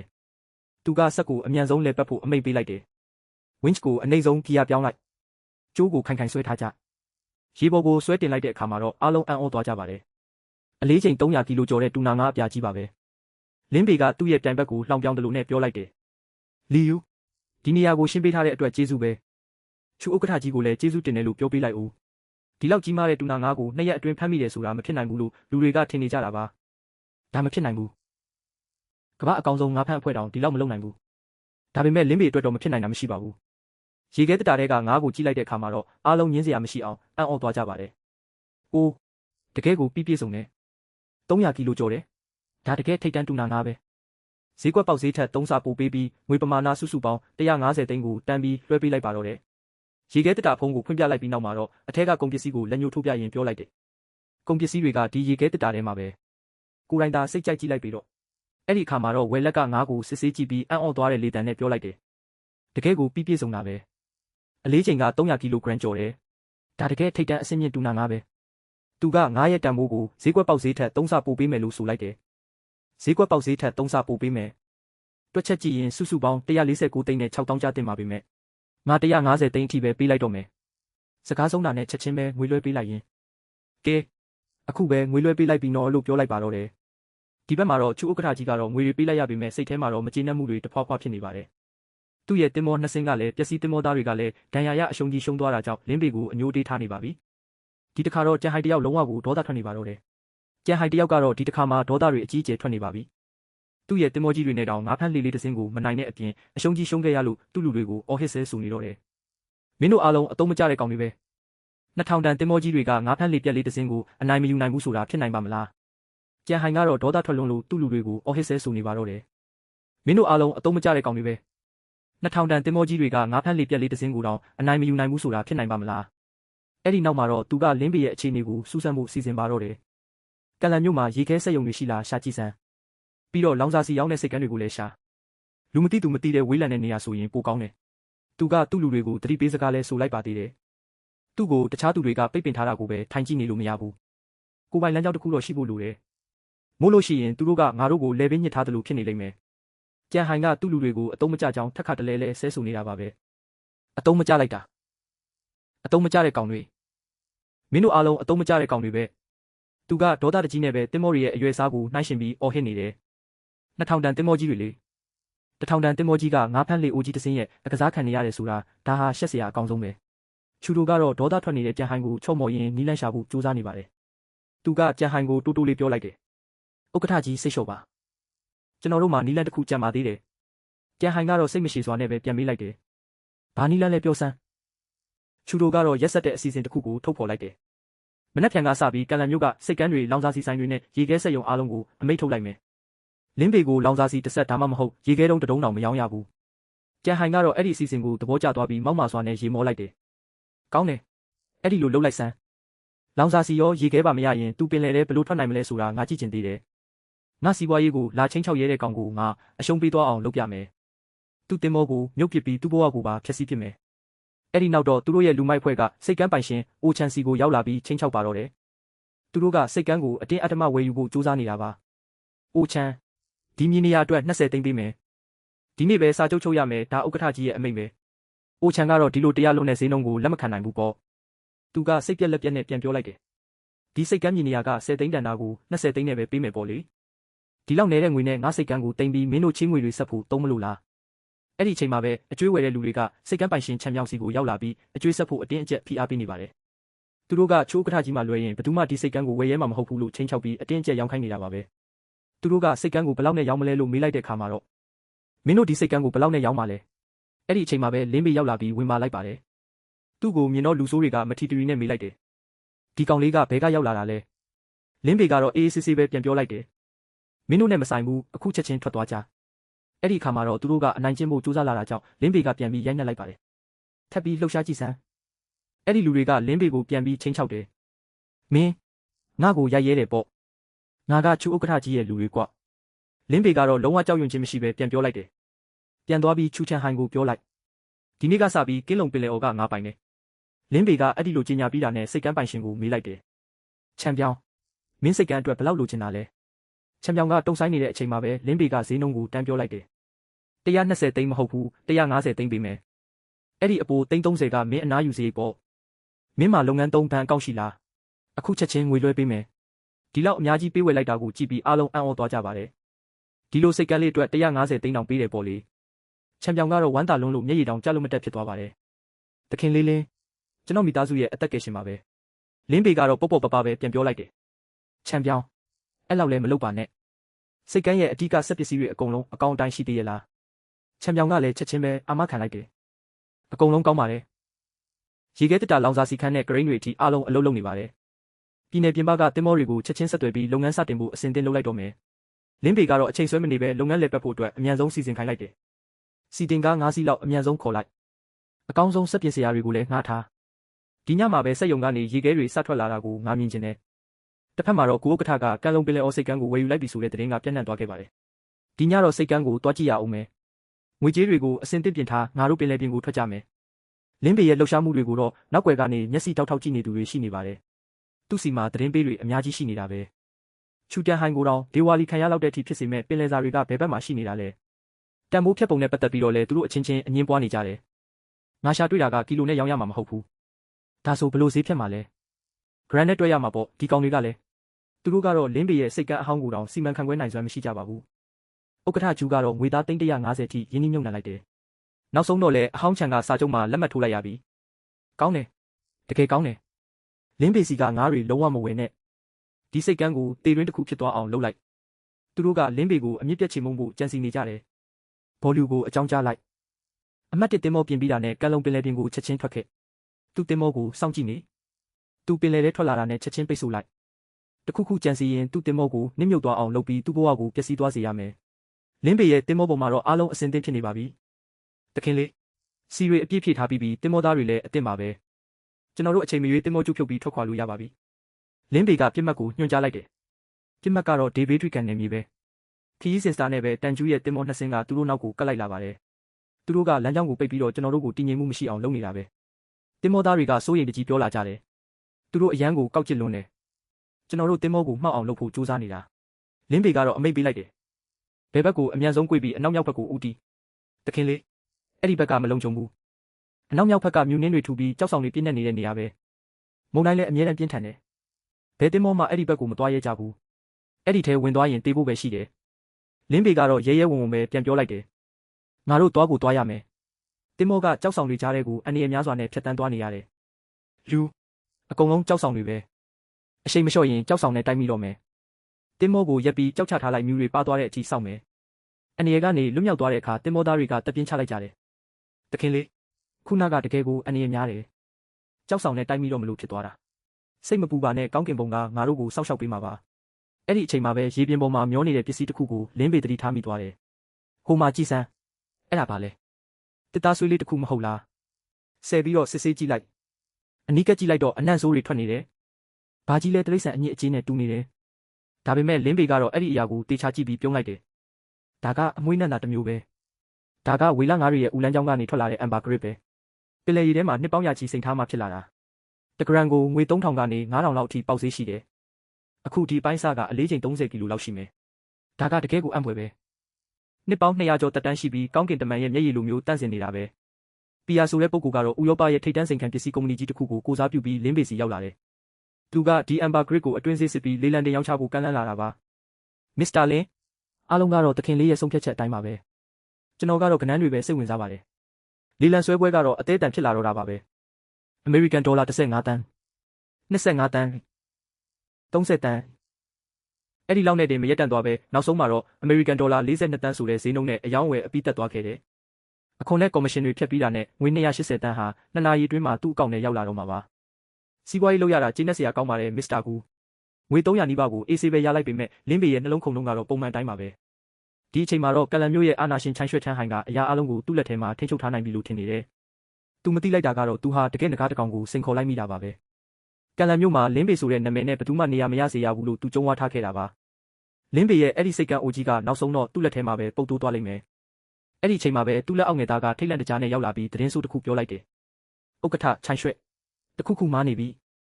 အကြီးအကျယ်ဖြစ်သွားပြီချိုင်းရွှဲချမ်းဟိုင်ကတော့စိတ်မရှိစွာနဲ့ပြန်ပြောလိုက်တယ်ဘာဖြစ်တာလဲကောင်းကင်ပြိုကျမလို့လားလန်တင်းခမ်းမမှာကျွန်တော်တို့အဖိုးတန်ရတနာကြီးကိုလွှတ်လိုက်မိပြီဘာရတနာလဲအလေးချိန်31ကီလိုရှိတဲ့အဖိုးတန်အမ်ဘာဂရစ်ဖြစ်ပြီး400တန်းနဲ့ရောင်းထွက်သွားခဲ့တာပါဒီသတင်းကိုကြားလိုက်ရတဲ့အခါချိုင်းရွှဲချမ်းဟိုင်ရဲ့မျက်နှာပြတ်သွားပြီးမေးလိုက်တယ်ဘသူကရှာတွေ့တာလဲချိုင်းရွှဲချမ်းဟိုင်ကတော့စိတ်မရှိစွာနဲ့မေးလိုက်တယ်ဒီအလေးချိန်31ကီလိုရှိတဲ့အဖိုးတန်ပစ္စည်းကိုဘသူရှာတွေ့တာလဲကလန်မျိုးကဒေတာခံကျွမ်းကျင်သူတယောက်ပါကင်းလောင်းပေးစိတ်ကန်းကိုဝယ်ထားတဲ့လင်းပေဆိုသူပါပဲနောက်တစ်နေ့မှာတော့လင်းပေဟာတင်မောဝယ်ဖို့နေရာတစ်ခုကိုရောက်သွားတယ်အယောင်ကိုယ်စလဲကစိန်ခံတင်မောတွေကိုပြသရင်းနဲ့ပဲတခင်လေးလင်းပေဒီဒေါ်ဖင်မင်းသမီးတင်မောကိုကြည့်လိုက်ပါဦးအီတလီကတင်သွင်းထားတဲ့တာရီဆိုဖာတွေနဲ့အပြည့်စုံပဲတခင်လေးရဲ့ဂုံပုံးနဲ့လည်းအလွန်လိုက်ဖက်ပါတယ်ဒါပေမဲ့လင်းပေကတော့အဲ့ဒီတင်မောကိုစိတ်မဝင်စားပါဘူးဒီတင်မောကတော့မဟုတ်သေးဘူးဒီလိုလိုင်းတန်ကို9ဆင့်လောက်တောင်မခံနိုင်ဘူးရေခဲခွဲနိုင်တဲ့စွမ်းရည်ရှိတဲ့တင်မောကြီးတွေမရှိဘူးလားအယောင်သမားကတော့ရေခဲခွဲတင်မောတွေကတက်တောင့်တက်တာမရှိလို့ဘယ်သူမှမဝယ်ကြဘူးလို့ရှင်းပြတယ်ဒါပေမဲ့လင်းပေကတော့တနေရာကိုမျက်စိကျသွားတယ်ဟိုတင်မောကဘလောက်လဲအယောင်သမားကအဲ့ဒီတင်မောကိုကြည့်ပြီးချက်ချင်းသတိပေးလိုက်တယ်အဲ့ဒီတင်မောကိုလူတွေကဘလက်ဝီတိုးကလို့ခေါ်ကြတယ်ရုရှားတွေစီကနေရလာတဲ့တိတ်ပံတုတေသနာရေခဲခွဲတင်မောဟောင်းကြီးပါအရင်ပိုင်ရှင်3ယောက်လုံးလည်းအဆင်မပြေခဲ့ကြဘူးတယောက်ကမုံတိုင်းနဲ့တွေ့ပြီးတင်မောနှင်းမြုပ်မလို့ဖြစ်ခဲ့တယ်နောက်တစ်ယောက်ကလည်းဝေလငါးနဲ့တိုက်မိပြီးဆက်ပြတ်သွားလို့အရှုံးကြီးရှုံးခဲ့ရတယ်အဲ့ဒီလိုနဲ့ပဲအကုန်လုံးဒေဝါလီခံသွားကြရတာဒီတင်မောကရက်ထားတာ2နှစ်လောက်ရှိပြီဘယ်သူမှလည်းမဝယ်ရဲကြဘူးဗျာအယောင်သမားကတော့ဒီတင်မောနဲ့ပတ်သက်ပြီးအရင်ပိုင်ရှင်တွေရဲ့မကောင်းတဲ့အတွေ့အကြုံတွေကိုဆက်ပြောပြနေတယ်အရင်ပိုင်ရှင်တွေကတော့ကံမကောင်းကြဘူးဗျဒီတင်မောကရက်နာထားတာ2နှစ်လောက်ရှိပြီ ဘသူမှလည်းဝယ်ဖို့မရဲကြဘူးလင်းပေကတော့အဲ့ဒီစကားတွေကိုဂယုမဆိုင်ပဲပြုံးပြီးတုံ့ပြန်လိုက်တယ်သူကသူ့ရဲ့တကယ်ပိုင်ရှင်ကိုစောင့်နေတာဖြစ်မှာပါဈေးနှုန်းကဘယ်လောက်လဲအယောင်သမားကချက်ချင်းပဲဈေးနှုန်းကိုပြောလိုက်တယ်တန်း30ပါအဲ့ဒီဈေးထဲမှာတင်မောဘော်ကပစ္စည်းကိရိယာတွေအကုန်ပါဝင်တယ်လို့အယောင်သမားကရှင်းပြလိုက်တယ်တင်မောဘော်ကစက်ပစ္စည်းတွေအကုန်လုံးအပါဝင်ပါလင်းပေကတော့တွန်းဆုတ်မနေပဲချက်ချင်းပဲဆုံးဖြတ်ချက်ချလိုက်တယ်သဘောတူတယ်ငွေပေးချေလိုက်တော့လင်းပေရဲ့အဖွဲသားကတော့တင်မောအခြေအနေကိုကြည့်ပြီးစိတ်မကောင်းဖြစ်သွားတယ်သူထေးဒီတင်မောကအရန်ဟောင်းနှမ်းနေတယ်လေးပေးဆက်တောင်မပါဘူးဗျလင်းပေကတော့အဖွဲသားကိုရက်လိုက်ဖို့ပြောပြီးတင်မောရဲ့လှုပ်ဝက်ချက်ကိုဖော်ထုတ်ဖို့ကြိုးစားလိုက်တယ်နေဦးအဲ့ဒါကိုဖွင့်ကြည့်လိုက်တင်မောရဲ့စက္ကန့်ထဲမှာတော့အစင်းမြင့်နီးပညာတွေအပြည့်ပါဝင်နေတာကိုတွေ့လိုက်ရတယ်ကရက်ကန်မျိုးစားရေအောက်အတန်လိုင်းရှာဖွေကိရိယာနဲ့တန်လိုက်တဲ့ရှာဖွေရေးကိရိယာတွေပါဒါတွေကိုဥရောပမှာလွန်ခဲ့တဲ့နှစ်အနည်းငယ်ကမှတီထွင်ထားတာပါဒါဟာအစင်းမြင့်ဆုံးရေအောက်ရှာဖွေရေးကိရိယာတွေဖြစ်မှန်းသိလိုက်ရတော့လင်းပေကမေးလိုက်တယ်ဒါကတန်မိုးရှိလားသူ့အဖွဲ့သားကတော့အံ့အားသင့်စွာနဲ့ပြန်ဖြေလိုက်တယ်အနည်းဆုံးတော့တန်း60လောက်တန်မယ်ဗျတန်း30နဲ့ဝယ်လိုက်တဲ့တင်မောထဲမှာတန်း60တန်ပစ္စည်းတွေပါလာတာပဲဒါဟာတကယ်ကိုကံကောင်းလွန်းတာပါပဲဒါကတော့တကယ်ကိုကံကောင်းတာပဲလင်းပေကတော့အချိန်မဆိုင်မဲ့ချက်ချင်းလှုပ်ဆောင်ဖို့အမိန့်ပေးလိုက်တယ်တာဝန်ရှိသူတွေကိုဆက်သွယ်လိုက်ပါတင်မောကိုအကောင်းဆုံးပြင်ဆင်ဖို့အတွက်ငွေမြောက်များသုံးစွဲဖို့လည်းပြောလိုက်တယ်ငွေတန်း30လောက်သုံးပြီးတင်မောကိုအကောင်းဆုံးပြင်ဆင်ပြီးစီးဖြည့်ထားလိုက်ပါလင်းပေကတော့တင်မောရဲ့နာမည်တစ်ကိုကြေညာလိုက်တယ်ဒီတင်မောကိုဒီနေ့ကစပြီးဒီဘလူးလို့ခေါ်မယ်ပင်လယ်ပြင်မှာတင်မောနဲ့အတူရှာဖွေရေးလုပ်ငန်းတွေစတင်ခဲ့ပေမဲ့အဆင်မပြေလာဘူးသူထေးရှာဖွေတာ3နာရီလောက်ရှိနေပြီဘာမှတွေ့မလာတဲ့အတွက်အဖွဲ့သားတွေကစိတ်ပြက်လာကြတယ်ဘာမှလည်းမတွေ့ပါလားပြန်ကြရအောင်လားလင်းပေကတော့စိတ်မလျှော့သေးပဲဆက်ဆောင်ဖို့ပြောလိုက်တယ်နောက်ထပ်နည်းနည်းလောက်ထပ်ဆောင်ကြည့်ရအောင်အဲ့ဒီအချိန်မှာပဲစက်ကရိယာတွေကထူးခြားတဲ့တုံ့ပြန်မှုတစ်ခုကိုပြသလာတယ်တန်လိုက်တဲ့ပြင်းထန်တဲ့တုံ့ပြန်မှုတစ်ခုတွေ့ပြီးရေအောက်မှာတိတ်တီးစမြင့်တဲ့တတုတွေရှိနေတယ်အတန်လိုင်းရှာဖွေရေးကိရိယာအရာတော့တစ်ခုခုတော့ရှိနေပြီတင်မောကတစ်သားနဲ့လှုပ်ထားတာကြာပြီဖြစ်တဲ့အတွက်အခုထိတွေးလိုက်တာနဲ့ချက်ချင်းပြိုကျသွားနိုင်တယ်လို့သူတို့ခံမှန်းလိုက်ကြတယ်ဒီဟာကတော့တန်မိုးရှိမှာမဟုတ်တော့ဘူးဒါပေမဲ့ပင်လယ်ကျမ်းပြင်မှာတွေ့ရတာကရိုးရိုးတစ်သားအပိုင်းစားတွေမဟုတ်ပါဘူးဒါရွှေချောင်းတွေလားမဟုတ်ဘူးဒါတွေကစပိန်ခေတ်ကတုံးခဲ့တဲ့ရွှေတင်းကားပြားတွေပဲအဲ့ဒီတင်မောဟာရှေးခေတ်ကကုန်သွယ်ရေးအတွက်အရှိတိုင်းကျွေတဲ့ပစ္စည်းတွေတင်ဆောင်ပြီးစပိန်နိုင်ငံကိုပြန်လာစဉ်နစ်မြုပ်သွားခဲ့တာဖြစ်နိုင်တယ်အခုတော့အရာအလုံးကတိတ်ဆိတ်ငြိမ်သက်နေပြီ120ကီလိုဂရမ်ရှိတဲ့ရွှေစစ်စစ်တွေရဲ့တန်ဖိုးကတော့တန်း90ကျော်တောင်ရှိနေတယ်တော်ပြီအဲ့ဒီလောက်ဆိုတော်ပြီအောက်မှာရှိတဲ့တင်မောရဲ့ကုန်တင်ခန်းကဒီထက်အစားပေါင်းများစွာပိုကြီးသေးတယ်လင်းပေကတော့လီလံပွဲကျင်းပသူမစ္စတာကျူးကိုဆက်သွယ်ပြီးအခြေအနေကိုပြောပြလိုက်တယ်မစ္စတာကျူးခင်ဗျားတို့လီလံအိမ်မှာဒီလိုရှေးဟောင်းတင်မောတစ်စင်းလုံးစာရတနာတွေကိုကင်တွယ်ဘူးလားမစ္စတာကျူးကတော့အံ့အားသင့်သွားပြီးမယုံနိုင်စွာနဲ့ပြန်မေးလိုက်တယ်လင်းပေခင်ဗျားကပင်လယ်ပြင်မှာပျောက်ဆုံးနေတဲ့ရှေးဟောင်းတင်မောတစ်စင်းကိုတကယ်ပဲရှာတွေ့လိုက်တာလားသူတို့တွေ့ရှိခဲ့တဲ့ရတနာတွေကတော့အမခန်းပါပဲ1622ခုနှစ်ကရွှေတင်ကားပြားတွေနဲ့အရေးသွေးမြင့်မင်းမင်းဆက်ခေတ်ကကြွေထဲတွေပဲဒါဟာရှေးဟောင်းသုတေသနလောကရဲ့အံ့ဖွယ်တစ်ခုပဲလင်းပေခင်ဗျားတို့စပိန်နိုင်ငံရဲ့ဘန်နာတိုက်ကိုပါသိမ်းပိုက်လိုက်တယ်လို့ပဲအဲ့ဒီရတနာတွေထဲမှာတော့ပြင်သစ်ဘရင်တွေရဲ့လှုပ်ဝက်ချက်ဖြစ်တဲ့တွေးစိုးနဲ့နှင်းစီတော်လို့ခေါ်တဲ့ရတနာတွေလည်းပါဝင်နေတယ်ဒါပေမဲ့ဒါကအန္တရာယ်ရမ်းများတယ်ခွင့်ပြုချက်မရှိဘဲပင်လယ်ပြင်မှာဒီလိုရှေးဟောင်းတင်မောကိုဆယ်ယူတာကပင်လယ်သားပြတွေနဲ့တရားမဝင်ရတနာရှာဖွေသူတွေကိုဆွဲဆောင်တယ်လို့ဖြစ်နေလိမ့်မယ်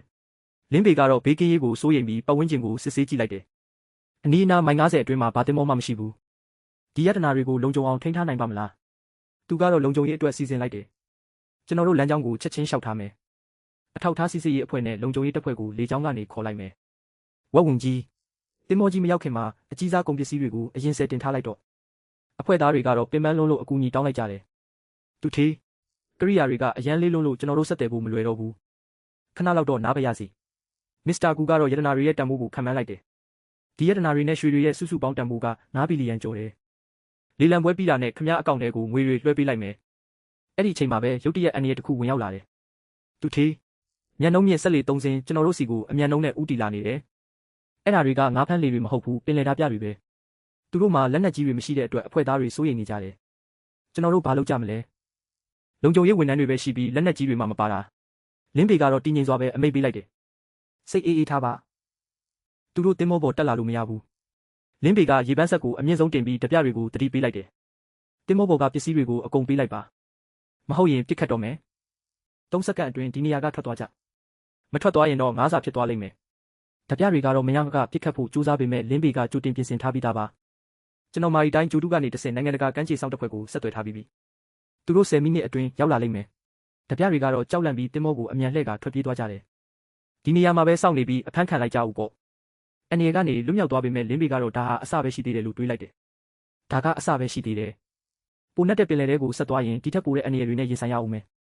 ဒါကြောင့်ပဲပိုတန်မာတဲ့တင်မောတစ်စင်းလိုအပ်တာကျွန်တော်အရင်ပြန်တော့မယ်သူကလေလံပွဲကိစ္စကိုတော့ယုံကြည်စိတ်ချစွာနဲ့မှာကြားလိုက်တယ်လေလံပွဲကိစ္စကိုတော့ခမရပဲတာဝန်ယူလိုက်ပါကျွန်တော်ကိုတော့စိတ်မပူပါနဲ့ဟုတ်ကဲ့ပါကျွန်တော်ကိုတော့အမြဲစောင့်ကြည့်ပေးထားပါလင်းပေကတော့သူ့ရဲ့ရည်မှန်းချက်ကိုပိုပြီးကြီးမားတဲ့အဆင့်ကိုမြင့်တင်ဖို့ဆုံးဖြတ်လိုက်တယ်သူကသူ့ရဲ့လက်ထောက်ကိုအမိန့်ပေးလိုက်တယ်ငါ့အတွက်အကြီးစားတင်မောချင်းတစ်ခုလောက်ဝယ်ဖို့စုံစမ်းပေးထားဒီစကားကိုကြားလိုက်ရတဲ့အခါဘေးကလူတွေအံ့ဩသွားပြီးမေးလိုက်တယ်ခမရကတင်မောအစ်စ်တိဆောက်တော့မလို့လားလင်းပေကတော့ရိုးရိုးတင်မောနဲ့မကျေနပ်တော့ပဲပင်လယ်နဲ့ထဲအထိဆင်းနိုင်တဲ့အကြီးစားကယ်ဆယ်ရေးတင်မောကြီးတစ်စင်းတိဆောက်ဖို့စီစဉ်လိုက်တယ်သူကလိုချင်တဲ့တင်မောပုံစံကိုရှင်းပြလိုက်တယ်ရေခဲတွေခွဲနိုင်မယ်လေးတိုက်နှုံပြင်းထန်ရင်တောင်ခံနိုင်ရရှိမယ်ပြီးတော့အကာအကွယ်စနစ်လည်းတန်မာတဲ့တင်မောမျိုးငါလိုချင်တာ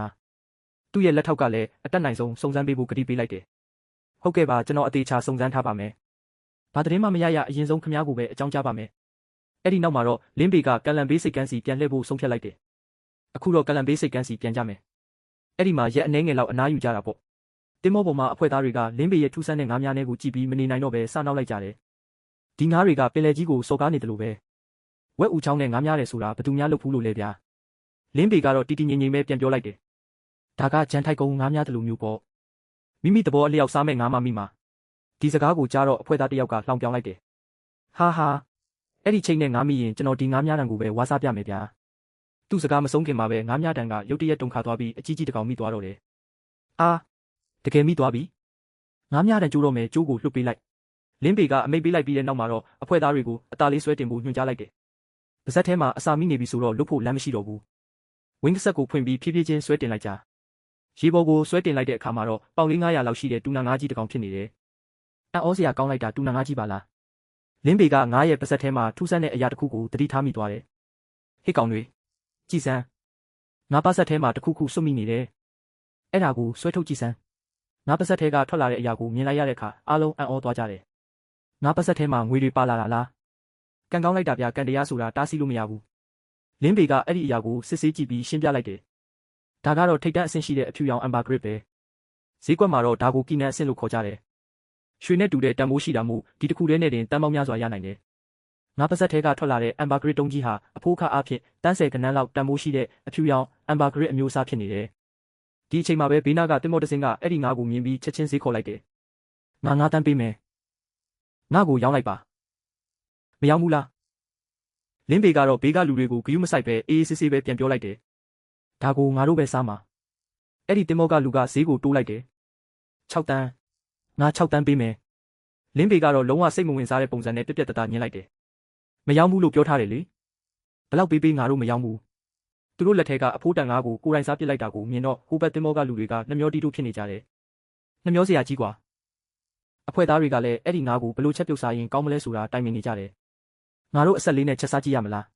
းလင်းပေကတော့ဂျပန်စားတောက်ဆိုင်တွေမှာစားရတဲ့အဆင့်မြင့်ဟင်းလျာတွေကိုတောင်အထူးဆန်းမဟုတ်တယ်လို့သဘောထားလိုက်တယ်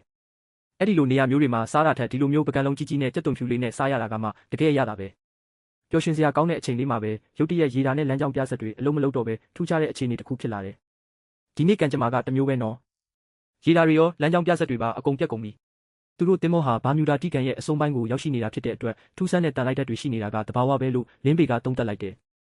ငါတို့ဘာမြူဒါတီကန်ရဲ့အစုံနောက်ရောက်နေပြီဒီနားမှာတန်လိုက်တက်တွေထူးခြားနေတာတဘာဝပဲဘေးအန္တရာယ်ကိုသတိထားဖို့အတွက်လင်းပေကအမိန့်ပေးလိုက်တယ်ရှာဖွေရေးမီးလုံးတွေကိုအမြင့်ဆုံးဖွင့်ထားတင်မောကိုဖြည်းဖြည်းချင်းပဲမောင်းသွားကြဒီအချိန်မှာပဲအနီးနားကတင်မောတစ်စင်းမှာတော့ရုံးရင်ဆန်ခတ်ဖြစ်နေပြီးအင်ဂျင်တွေပျက်စီးသွားတဲ့ပုံမှာပဲတေပြီးအင်ဂျင်တွေအကုန်ပြတ်ကုန်ပြီအဲ့ဒီတင်မောဘော်ကလူတွေကတော့ထိတ်လန့်နေကြပြီးသူတို့တင်မောဟာပိုဆိုးရတဲ့အခြေအနေကိုရောက်နေတယ်ဒီတင်မောကဘလောက်တန်လို့လဲငါတို့အင်ဂျင်တွေပြတ်ကုန်ပြီအမြန်ဆုံးအပြင်ကိုထွက်ကြတော့သူတို့ကလင်းပေတို့စီကိုအကူအညီတောင်းခံဖို့ကြိုးစားလာတယ်ငါတို့တင်မောကိုကျိုးနဲ့ဆွဲထုတ်ပေးကြပါဒီမြူကိုတွေတဲကနေအမြန်ဆုံးဆွဲထုတ်ပေးကြပါဦးလင်းပေကတော့အဲ့ဒီတင်မောကိုစိတ်မဝင်စားပဲသူ့အဖွဲ့သားတွေကိုပဲအမိန့်ပေးလိုက်တယ်သူတို့ကိုရှာဖွေရေးမီးနဲ့ထိုးပြလိုက်ပြီးရင်သူတို့ကိုလုံးဝလိလူရှုထားလိုက်အဲ့ဒီတင်မောရဲ့ပိုင်ရှင်ဟာလင်းပေတို့ရဲ့ဂယုမဆိုင်မှုကိုခံလိုက်ရတဲ့အခါအသေးတန်အော်ဟစ်ပြီးအကူအညီတောင်းတော့တယ်ငါ့ကိုကြားရဲ့လားငါချူချန်တင်မောလုပ်ငန်းကချူဆောင်ကြီးပါသူကငွေကြေးနဲ့မလုံးပေးပြီးတော့တောင်အကူအညီတောင်းနေသေးတယ်ငါ့ကိုဒီတဲကနေဆွဲထုတ်ပေးရင်တတန်းပေးမယ်ကဲကြပါဦးအဲ့ဒီအချိန်မှာတင်မောပိုင်ရှင်ချူဆောင်ကြီးကအသေးတန်အော်ဟစ်ပြီးလက်ထိုးဖို့ကြိုးစားလိုက်တယ်ငါတတန်းပေးမယ်ငါ့ကိုမြန်မြန်ကဲထုတ်ပေးကြပါဒီစကားကိုကြားတဲ့အခါလင်းပေရဲ့အဖွဲ့သားတွေကတော့ရေမောလိုက်ကြပြီးတယောက်တစ်ခုံပြောလိုက်ကြတယ်ဒီကောင်တကယ်ပဲပတ်စံမရှိတော့တာလားတတန်းနဲ့ဘသူကလာကဲမှာလဲ အဲ့ဒီပမာဏကိုဘလို့မျက်နှာထားမျိုးနဲ့များကမ်းလှမ်းရဲတာလဲကွာလင်းပေရဲ့အဖွဲ့သားတွေကတော့တစ်ဖက်ကချူရှောင်ကြီးရဲ့ကမ်းလှမ်းချက်ကိုယွန်ရှာတလူနဲ့ပြန်ပြောလိုက်ကြတယ်ဒီကောင်ကတကယ်ပဲတူတောင်းစားတွေကိုပတ်စံနဲ့လာပေါက်ချနေတာလားငါတို့လင်းပေရဲ့ပင်လယ်စာတွေကိုစားနေတဲ့ပင်လယ်ငှက်တွေတောင်ဒီထက်တန်ဖို့ရှိသေးတယ်လင်းပေကတော့အဲ့ဒီလူကိုလုံးဝဂယုမဆိုင်ပဲသူ့စကားကိုပဲအမိတ်လိုသဘောထားပြီးတုတ်ပြန်လိုက်တယ်မင်းကတောသားတယောက်လိုနဲ့ငါ့ကိုအခွင့်အရေးယူဖို့စူးစမ်းနေတာလားအခုမင်းတင်မောရဲ့ဆက်တွေကလောင်ကျွမ်းပြီးပျက်စီးသွားပြီမင်းတို့ကိုငါငါးစာအဖြစ်ကျွေးလိုက်ရမလားသူကရေချောင်းဥပဒေအရကဲဆဲခါဟာတင်မောတန်မိုးရဲ့ရာခိုင်နှုန်း30အထိရှိနိုင်ကြောင်းရှင်းပြလိုက်တယ်မင်းတင်မောကအနည်းဆုံး1ဘီလီယံလောက်တန်မှာပါဒါကြောင့်ငါစီကဈေးနှုန်းသတ်မှတ်ချက်ကတော့90တန်းပဲအခုချက်ချင်း electronic စာချုပ်မှာလက်မှတ်ထိုးလိုက်မထိုးဘူးဆိုရင်တော့ငါအခုချက်ချင်းထွက်သွားတော့မယ်လင်းပေရဲ့ချင်းချောက်မှုကိုကြောက်သွားတဲ့ချူရှောင်ကြီးကတော့ချက်ချင်းပဲအလျှော့ပေးလိုက်ရတယ်မသွားပါနဲ့ငါလက်မှတ်ထိုးပါမယ်90တန်းငါပေးပါမယ်လင်းပေကတော့အာဘင်းကိုတင်မောဦးပိုင်းကအထူဆုံးတန်ကြိုးကိုထုတ်ဖို့အမိန့်ပေးလိုက်တယ်ချူရှောင်ကြီးကတော့ကြောက်ရွံ့စွာနဲ့ပဲသူ့ရဲ့အချက်လက်တွေကိုရွတ်ဆိုပြီးဂတိပေးလိုက်ရတယ်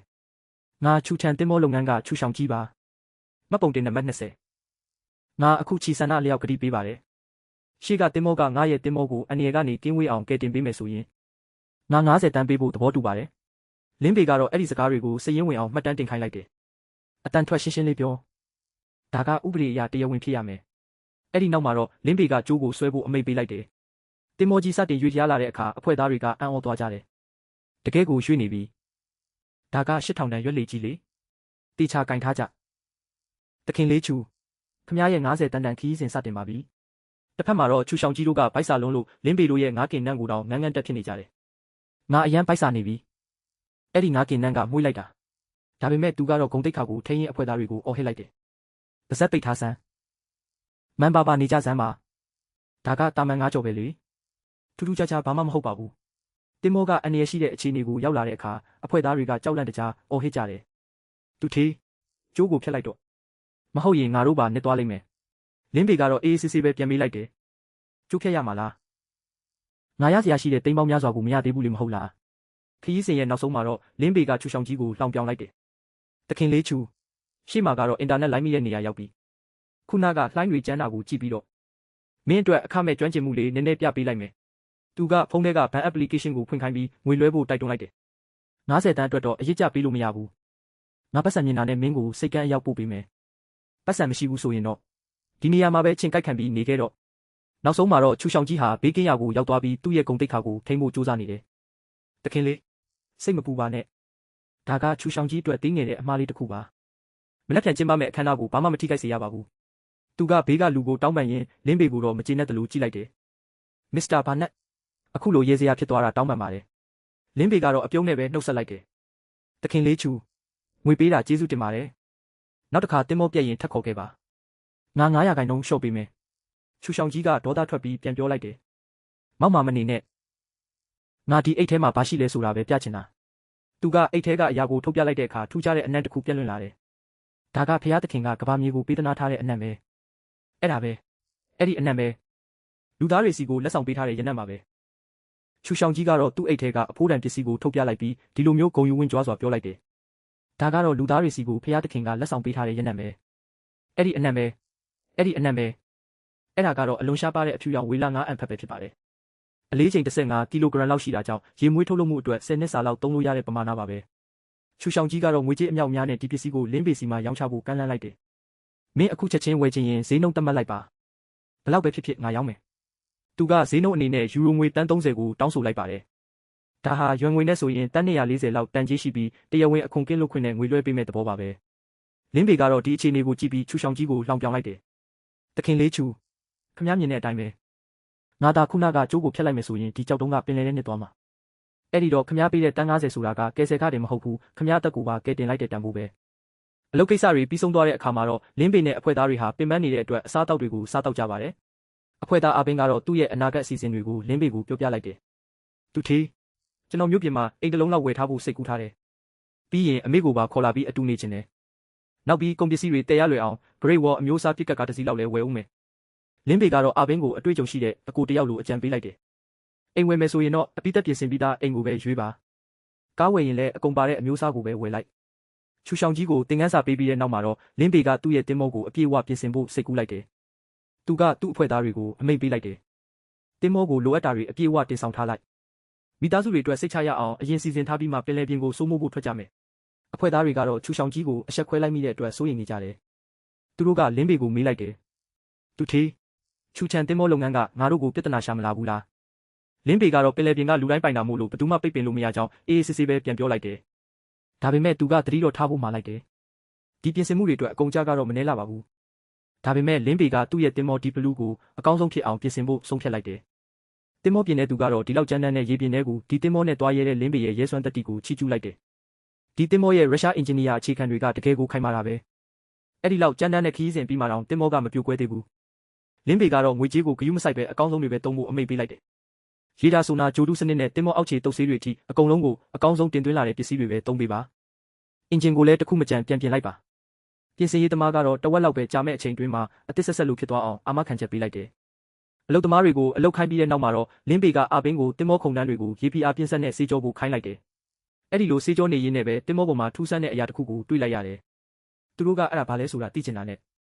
တန်တူရင်းကိုယူခဲ့စမ်းအဲ့ဒါကိုဖြုတ်ကြည့်မှပဲဘာလဲဆိုတာသိရမယ်ချူရှောင်းကြီးကတော့သူ့အိတ်ထဲကအရာကိုလူတိုင်းမြင်အောင်ဂုံယူဝင်ကြွားစွာနဲ့ထုတ်ပြလိုက်တယ်ကြည့်လိုက်ကြစမ်းအဲ့ဒီအရာကတော့တကယ်ကိုထူးဆန်းလွန်းနေတယ်ကြည့်လေအရန်ကိုမဲနဲ့ပြီးတောက်ပနေတာပဲတကယ်ကိုအမဲရောင်အသားဆိုင်လေးတိုင်းပဲတောက်ပနေတာပဲနော်အဲ့ဒီအချိန်မှာပဲသူကိုယ်တိုင်လည်းအဲ့ဒီအရာကိုစူးစမ်းရင်းနဲ့အံ့ဩသွားပုံရတယ်ဒါကဘာဖြစ်နေတာလဲဟာဘာကြီးပါလိမ့်ရွှေချောင်းကိုမြင်လိုက်ရတဲ့အခါမှာတော့အနားမှာရှိတဲ့သူတွေကအံ့ဩရာကြီးနဲ့နောက်ပြောင်လိုက်ကြတယ်ဒါကစပိန်ခေတ်ကဂါလီယွန်တင်မောပေါ်ကရွှေချောင်းမဟုတ်လားအကိုတို့ကငါးဖမ်းတာလားဒါမှမဟုတ်အရှိပင်လေကနဂါမင်းရဲ့နန်းတော်ကိုတွားပြီးလူရက်လာတာလားသူတို့ကလင်းပေရဲ့ကံကောင်းမှုကိုအံ့ဩမဆုံးဖြစ်နေကြတယ်ဘလို့လုပ်ပြီးတော့ဒီလိုယတနာတွေကိုပဲအမြဲတမ်းရှာတွေ့နေရတာလေဗျာတချို့ကလည်းဒါဟာဘာမြူတာတွိကန်ဒေတာကနေရောက်လာတဲ့အရာမျိုးလို့မှတ်ချက်ပေးကြတယ်ဒါကဘာမြူတာတွိကန်ဘက်ကလွင့်ပါလာတဲ့ရွှေမျိုးဖြစ်မယ်တချို့ကလည်းပင်လယ်ကျမ်းပြင်ကအမိုက်တွေရေစီးနဲ့ပါလာတာလို့ခန့်မှန်းကြတယ်ပင်လယ်ကျမ်းပြင်ကအမိုက်တွေရေစီးနဲ့ပါလာပြီးတင်မောပန်ကားတဲ့စုံမိသွားတာမျိုးဖြစ်နိုင်တယ်လင်းပေကတော့အိတ်တလုံးယူခိုင်းပြီးရွှေရဲ့တန်ဖိုးကိုတွက်ချက်ပြလိုက်တယ်ရွှေသားတက်ဆိုရင်တော့1 တန်းကနေ2 တန်းလောက်တန်မယ်သူကဆက်ပြီးတော့လည်းအလားအလာကိုရှင်းပြတယ်ဒါပေမဲ့ရှေးဟောင်းပစ္စည်းအနေနဲ့ဆိုရင်တော့တထေးတွေစိတ်ဝင်စားရင်10 တန်းလောက်ကနေစားရမှာပေါ့လင်းပေကြံဟန်ယတနာခမ်းမကိုရောက်သွားတဲ့အခါစီယူနဲ့ထိတ်တိုက်တွေ့တော့တယ်လင်းပေမင်းဒီကိုဘာလာလုပ်တာလဲစီယူရဲ့ရွက်လီကပြင်ပြီးပြီလေစီယူကလင်းပေကိုအထင်သေးစွာနဲ့လောင်ပြောင်လိုက်တယ်90 တန်းဆုံးရှုံးလိုက်ရတော့နာကျင်နေတာလားသူကလင်းပေကင်ထားတဲ့အိတ်ကိုကြည့်ပြီးပိုလို့တောင်အထင်သေးသွားတယ်ဒါကကြံဟန်ယတနာခမ်းမလေမင်းကစူပါမားကတ်ကပလတ်စတစ်အိတ်နဲ့ဒီကိုလာတောင်းစားနေတာလားလင်းပေကတော့ရောင်းစရာရှိလို့လာတာလို့အေးဆေးပဲပြန်ဖြေလိုက်တယ်ဒါပေမဲ့ပစ္စည်းကိုစစ်ဆေးတဲ့အကဲဖြတ်သူကတော့အထင်သေးစွာနဲ့နှာခေါင်းရှုံးလိုက်တယ်ဒါကတော့ခစ်ပေါ်ရွှေပြန်သွန်းထားတာပဲအစ်စ်အမှန်လည်းမဟုတ်ဘူးအကောင်းဆုံးဆိုရင်2 တန်း3 တန်းလောက်ပဲတန်မှာသူကပို့ပြီးတော့လည်းပြက်ပြက်တသားညှင်းဆိုလိုက်တယ်ကြံဟိုင်ကဒီလောက်အဖိုးနေတဲ့ပစ္စည်းတွေကိုစိတ်မဝင်စားဘူးအကဲဖြတ်သူကလင်းပေကိုအမြင်ကက်ကက်နဲ့ဆက်ပြောလိုက်တယ်ဘသူကများဒီလိုအသုံးမဝင်တဲ့ကြေးနီနဲ့တန်းတွေကို2 တန်းလောက်နဲ့ရောင်းဖို့ဒီကိုယူလာရတာလဲဒီကိုလာရောင်းဖို့တော့မရှက်ဘူးလားလင်းပေကတော့ရွှေတုံးကိုလက်ထဲမှာပေါ့ပေါ့ပပလေးကင်ထားရင်ပြောလိုက်တယ်ငါဒါကိုမရောင်းရရင်အရေးပဲဖြောလိုက်တော့မယ်ပြီးရင်ငါတင်မောသားတွေအတွက်ရွှေကြိုးတွေပဲလုပ်ပေးလိုက်တော့မယ်အဲ့ဒီအချိန်မှာပဲပညာရှင်တယောက်ကရွှေတုံးရဲ့ပုံစံကိုတေချာကြည့်ပြီးအံ့ဩသွားတယ်နေဦးမလုံးနဲ့ဒီရွှေတုံးမှာပါတဲ့အမှတ်သားကထူးခြားတယ်ဒါကတကယ်ကိုရှားပါတဲ့ပုံစံမျိုးပဲမင်းတို့ဒီရွှေတုံးကိုကာရစ်ဘီယန်ကပဲရတာလားဒါမှမဟုတ်ပစိဖိတ်သမုဒ္ဒရာတွေကပဲရတာလားလင်းပေကတော့ဘာမှမဖြစ်တယ်လို့ပဲအေးအေးဆေးဆေးပြန်ဖြေလိုက်တယ်ကံကောင်းလို့ငါးများရင်းနဲ့ပါလာတာပါပညာရှင်ကတော့အဲ့ဒီရွှေတုံးကိုအနီးကပ်စစ်ဆေးပြီးဝိုင်းအောင်ပြောလိုက်တယ်လူကြီးမင်းတို့ဒါကတာမန်ရွှေတုံးမဟုတ်ဘူးသူကရွှေတုံးရဲ့တမိုင်းကြောင်းကိုရှင်းပြတယ်ဒါက1622ခုနှစ်ကနစ်မြုပ်သွားတဲ့စပိန်ရေတပ်ရဲ့စန်တာမာရီယာတင်မောကရွှေတုံးပဲဒါကတော်ဝင်ကိုယ်စားလှယ်တွေတုံးတဲ့အဆင့်မြင့်ရွှေတုံးဖြစ်တယ်သူကဆက်ရှင်းပြတယ်တင်မောနှစ်တဲ့အချိန်တုန်းကရေစီးကြောင်းတွေကရှုပ်ထွေးနေတော့ရွှေတစ်တာအချို့ကပင်လယ်နက်ထဲကိုလွင့်စင်သွားခဲ့တာအခုတော့အဲ့ဒါကိုပြန်ရှာတွေ့သွားပြီပေါ့စပိန်မျိုးသားပြတိုက်ကိုစားငါဒီရွှေတုံးအတွက်ငွေ8 တန်းပေးမယ်အဲ့ဒီအခါမှာတော့တခြားသူတွေကလည်းဈေးတွေတင်ပြီးခေါ်လာကြတယ်အိုးငွေ60 တန်းဆိုတာမစိုးပါဘူးနောက်တစ်ယောက်ကလည်းဝင်ပြောတယ်လင်းပေငါငွေ65 တန်းပေးမယ်ငါကိုသာရောင်းလိုက်ပါအဲ့ဒီတော့လင်းပေကသူတို့ကိုလှောင်ပြောင်လိုက်တယ်မင်းတို့ခုနကပဲဒါကိုအမိုက်လို့ပြောပြီး2 တန်း3 တန်းလောက်ပဲတန်းနေဆိုဟိုလူကလည်းစကားကိုချက်ချင်းပြောင်းပြောတယ်ငါမှားသွားတာပါငွေ80 တန်းပေးမယ်လေဒါကမိသားစုလိုလူတွေကြားမှာပဲရှိနေတင်တာပါလင်းပေကတော့သူ့ကိုအထင်သေးတဲ့အကြည့်နဲ့ကြည့်ပြီးပြောလိုက်တယ်စီယူမင်းယူနေတာလားလင်းပေကသူ့ရဲ့ဆုံးဖြတ်ချက်ကိုခက်ပြက်ပြက်ပဲပြောလိုက်တယ်မင်းလိုဘာမှမသိတဲ့လူတစ်ယောက်ကိုရောင်းမဲ့အစားဒီရွှေတုံးကိုအရေးဖြော်ပြီးငါတင်မောသားတွေအတွက်ခွေးလေပက်ကြိုးပဲလုပ်လိုက်တော့မယ်သူကနောက်ဆုံးအနေနဲ့တင်းတင်းမာမာပြောလိုက်တယ်ငွေ8 တန်းပဲဈေးမစစ်နဲ့ လင်းပေကတော့ဈေးမစစ်ဖို့တင်းတင်းမာမာပြောလိုက်ပြီးဈေးမစစ်နဲ့တော့ငွေကိုငါအကောင့်နဲ့ချက်ချင်းလွှဲပေးလိုက်ဟိုလူကလည်းစိတ်သက်သာရရသွားတဲ့ပုံနဲ့ဟုတ်ကဲ့ပါကျေးဇူးတင်ပါတယ်လင်းပေကတော့အနှောက်ယှက်ပေးနေတဲ့လူငယ်လေးကိုမင်းတို့သွားတော့လို့နှင်ထုတ်လိုက်တယ်ဟိုလူကတော့လင်းပေရဲ့ရွှေတုံးကိုကြည့်ပြီးအံ့ဩတကြီးနဲ့ဟေ့ဒါတကယ်ကြီးလားပြလို့မယုံနိုင်အောင်ဖြစ်နေရှာတယ်တခြားသူတွေကတော့အဲ့ဒီရွှေတုံးကိုဝယ်ယူဖို့ပဲစိတ်အားထက်သန်နေကြတယ်လင်းပေကတော့တင်မောပေါ်မှာဥတန်နဲ့တင်မောရဲ့ကြန့်ခိုင်မှုအကြောင်းဆွေးနွေးနေတယ်ဥတန်ကျွန်တော်တို့တင်မောရဲ့ကိုယ်ရဲ့ကြန့်ခိုင်မှုကဘယ်လိုရှိလဲဥတန်ကလည်းယုံကြည်ချက်အပြည့်နဲ့ပြန်ဖြေတယ်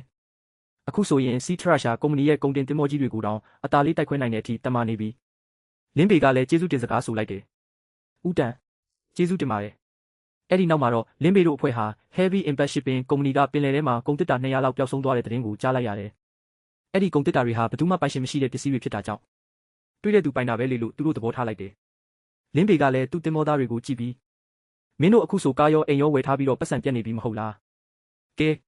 ပင်လယ်ပြင်မှာသွားပြီးလှုပ်ဝက်တစ်တာတွေရှာဖွေကြမယ်လို့တိုက်တွန်းလိုက်တယ်ခရီးစတင်ပြီးမကြခင်မှာပဲတင်မောသားတစ်ယောက်ကလှမ်းអော်လိုက်တယ်တခင်လေးစိတ်ကမ်းဘက်ကနေ30ဒီဂရီအကွာဝေးပင်လယ်မိုင်2မိုင်လောက်မှာကုန်တစ်တာနီကြီးတစ်လုံးတွေ့ထားတယ်ဒါပေမဲ့လင်းပေရဲ့နောက်ကနေချောင်းကြည့်နေတဲ့ပြိုင်ဘက်အဖွဲ့ကတော့သူ့ကိုလောင်ပြောင်နေကြတယ်စိတ်မပြတ်ပါနဲ့နောက်တစ်ခုရှာကြတာပေါ့ဘာပဲဖြစ်ဖြစ်ကောင်းတာတစ်ခုခုတော့ပါမှာပါသူတို့ကလင်းပေရဲ့တင်မောကိုအထင်သေးစွာနဲ့လင်းပေဆိုတဲ့ကောင်ကဒီလိုတန်လိုတန်ဆတင်မောနဲ့လှုပ်ဝက်တစ်တာတွေလိုက်ဆင်နေတာပဲလို့ပြောဆိုပြီးလိုက်လာကြတယ်သူတို့ကလင်းပေကိုနောက်ကနေတိတ်တဆိတ်လိုက်သွားဖို့ဆုံးဖြတ်လိုက်တယ်သူ့ကိုလိုက်သွားစမ်းသူပါပဲဆဲငါတို့အကုန်လူယူမှာဒါပေမဲ့သူတို့လိုက်လာရင်လည်းပဲသတိထားကြောက်ဆောင်နဲ့တိုက်မိတော့မယ်သူတို့ကတော့လင်းပေကိုလူဖို့စူးစမ်းရင်းကိုယ့်ဘာသာအခက်ခဲနဲ့ကြုံတွေ့နေရပြီဖြစ်ပါတယ်လင်းပေကသူ့တင်မောသားတွေကိုချက်ချင်းအမိန့်ပေးလိုက်တယ်အရှိန်မြင့်နေလိုက်တန်ကြိုးတွေချိတ်ပြီးဆွဲတင်လိုက်ကြအရှိန်အပြည့်မောင်းနှင်ကြပြိုင်ဘက်တင်မောကတော့သူတို့ရဲ့ကုန်တစ်တာကိုလူယူဖို့အနီးကပ်ချင်းကပ်လာတယ်သူတို့ဘက်ကလူကလည်းနိုင်ငံတကာရေးပိုင်တဲ့ထဲမှာတော့တွေ့တဲ့သူပိုင်မဲလေးလို့ကြွေးကြော်နေတယ်ဒါပေမဲ့သူတို့တင်မောကအရန်ကြီးလုံးတော့အနီးကပ်ကပ်ရင်တိုက်မိနိုင်ခြေရှိနေတယ်အာပင်းကလှမ်းអော်လိုက်တယ်တထေးသူတို့ကျွန်တော်တို့ကိုလူဖို့စူးစမ်းနေပြီလင်းပေကတော့တီတီငိမ့်ငိမ့်နဲ့ပဲအာပင်းဆွဲတင်လိုက်တော့လို့ပြန်ပြောလိုက်တယ်လင်းပေရဲ့အချိန်ကိုက်ရှောင်းတိတ်မှုကြောင့်ပြိုင်ဘက်တင်မောကတော့ရေအောက်ပိုင်းပေါက်ပြဲပြီးရေတွေဝင်လာတော့တယ်ပြိုင်ဘက်လူငယ်လေးကတော့ကြောက်လန့်တကြားနဲ့အော်ဟစ်လိုက်တယ်ဒါမဖြစ်နိုင်တာ तू ဘယ်လိုလှုပ်ရှောင်လိုက်တာလဲငါတို့တင်မောတဲ့ရေတွေဝင်နေပြီစိတ်ကန်းကိုအမျက်မပြတ်ရင်ငါတို့နစ်မြုပ်တော့မယ်လင်းပေကတော့သူ့ကိုလှောင်ပြောင်လိုက်တယ်ငါ့ကိုကစားဖို့ကြိုးစားတာလားမင်းတို့ကတော့တေးသေးလေးပဲရှိပါသေးတယ်အာပင်းကလည်းတထေးရဲ့တင်မောမောင်းနဲ့ကျွမ်းကျင်မှုကတော့တကယ်ကိုဒဏ္ဍာရီပါပဲလို့ချီးကျူးလိုက်တယ်အခုတော့လှုပ်ဝက်တစ်တာတွေကပစ္စည်းတွေကိုစစ်ဆေးကြည့်ဖို့အချိန်တန်ပြီပေါ့တစ်တာထဲမှာတန်မိုးကြီးကားတွေအများကြီးပါလာတာကိုတွေ့လိုက်ရတယ်အာပင်းကလည်းတထေးဒီကားတစ်စီးချင်းစီကတန်မိုး10တန်းလောက်ရှိတာပြလို့အံ့ဩတကြီးပြောတယ်လင်းပေကကားတွေကိုကြည့်ပြီးပြောလိုက်တယ်ဒါကဖန်နန်စူပါကားပဲအင်ဂျင်ကရောကောင်းရဲ့လားဒီကားတွေကပိုင်ရှင်ရှိတော့ငါတို့အနေနဲ့10ယူခလောက်ပဲရနိုင်မှာပါဒါပေမဲ့ तू တစ်တာတွေကတန်မဏိတစ်တာတစ်လုံးကိုတွေ့သွားတဲ့အခါဒါကတော့ तू ကချက်ချင်းပဲအမိန့်ပေးလိုက်တယ်တကားပိတ်လိုက်တစ်တာကိုလည်းတာပေါ်လင်နဲ့အုပ်ထားလိုက်အင်ဂျင်နှလုံးကိုအရှိန်ပြည့်တင်ပြီးတင်မောကိုစိတ်ကန်းစီချက်ချင်းပြန်မောင်းကြနောက်ကနေကြံရစ်ခဲ့တဲ့ပြိုင်ဘက်ကတော့လင်းပေငါမင်းကိုဒီတိုင်းမလွတ်ပေးဘူးလို့ကျိန်းစာတိုက်ကြံခဲ့တယ်အာပင်းကတော့တစ်တာကိုစစ်ဆေးရင်းတထေးတာကအဆင့်အမြင့်ဆုံးလက်ပွေရာစနစ်နဲ့တောက်ခတ်ထားတာပြလို့ပြောလိုက်ပါတယ်အာပင်းကတစ်တာကိုစစ်ဆေးရင်းစိတ်ပြက်လက်ပြက်နဲ့ပြောလိုက်တယ်တထေးတာကအဆင့်အမြင့်ဆုံးလက်ပွေရာစနစ်နဲ့တောက်ခတ်ထားတာပြမူရင်းပိုင်ရှင်ရဲ့လက်ပွေမပါရင်ပောက်ကွဲစေတဲ့ပစ္စည်းတွေနဲ့တောင်ဖောက်ဖို့မလွယ်ဘူးလင်းပေကတော့အေးအေးဆေးဆေးပဲတုံ့ပြန်လိုက်တယ်ဘာလို့ဖောက်ဖို့လိုသေးလဲအပူချိန်မြင့်မြင့်လေးသာပေးလိုက်ရင်ဗန်တိုက်တကားကိုတော့နှစ်ပိုင်းဖြစ်အောင်ဖြတ်နိုင်တာပဲလေသူတို့တစ်တာကိုဖွင့်လိုက်တဲ့အခါမှာတော့နိုင်ငံတကာသုံးငွေချေးစာချုပ်တွေအပြည့်ပါလာတာကိုတွေ့လိုက်ရတယ်ဒါတွေကနိုင်ငံတကာဘဏ်တွေမှာတရားဝင်သုံးလို့ရတဲ့ငွေချေးစာချုပ်တွေပဲဒီစာချုပ်တွေကလူနာမည်နဲ့မဟုတ်ပဲစာရွက်စာတမ်းနဲ့ပဲတန်ဖိုးဖြတ်တာဆိုတော့ကမ္ဘာ့ဘဏ်တိုင်းမှာရွှေနဲ့လဲလှယ်လို့ရတယ်အာပင်းကစာချုပ်တစ်စောင်ချင်းစီရဲ့တန်ဖိုးကိုမေးမြန်းလိုက်တယ်တစ်စောင်ကိုအမေရိကန်ဒေါ်လာ1 သန်းတန်တာဗျအခုဒီမှာစာချုပ်ပေါင်း150တောင်ရှိနေတာဒီလောက်တန်ဖိုးကြီးတဲ့ပစ္စည်းတွေကိုကားတွေနဲ့ဖုံးကွယ်တဲ့ဆောင်လာတာမထူးဆန်းတော့ပါဘူး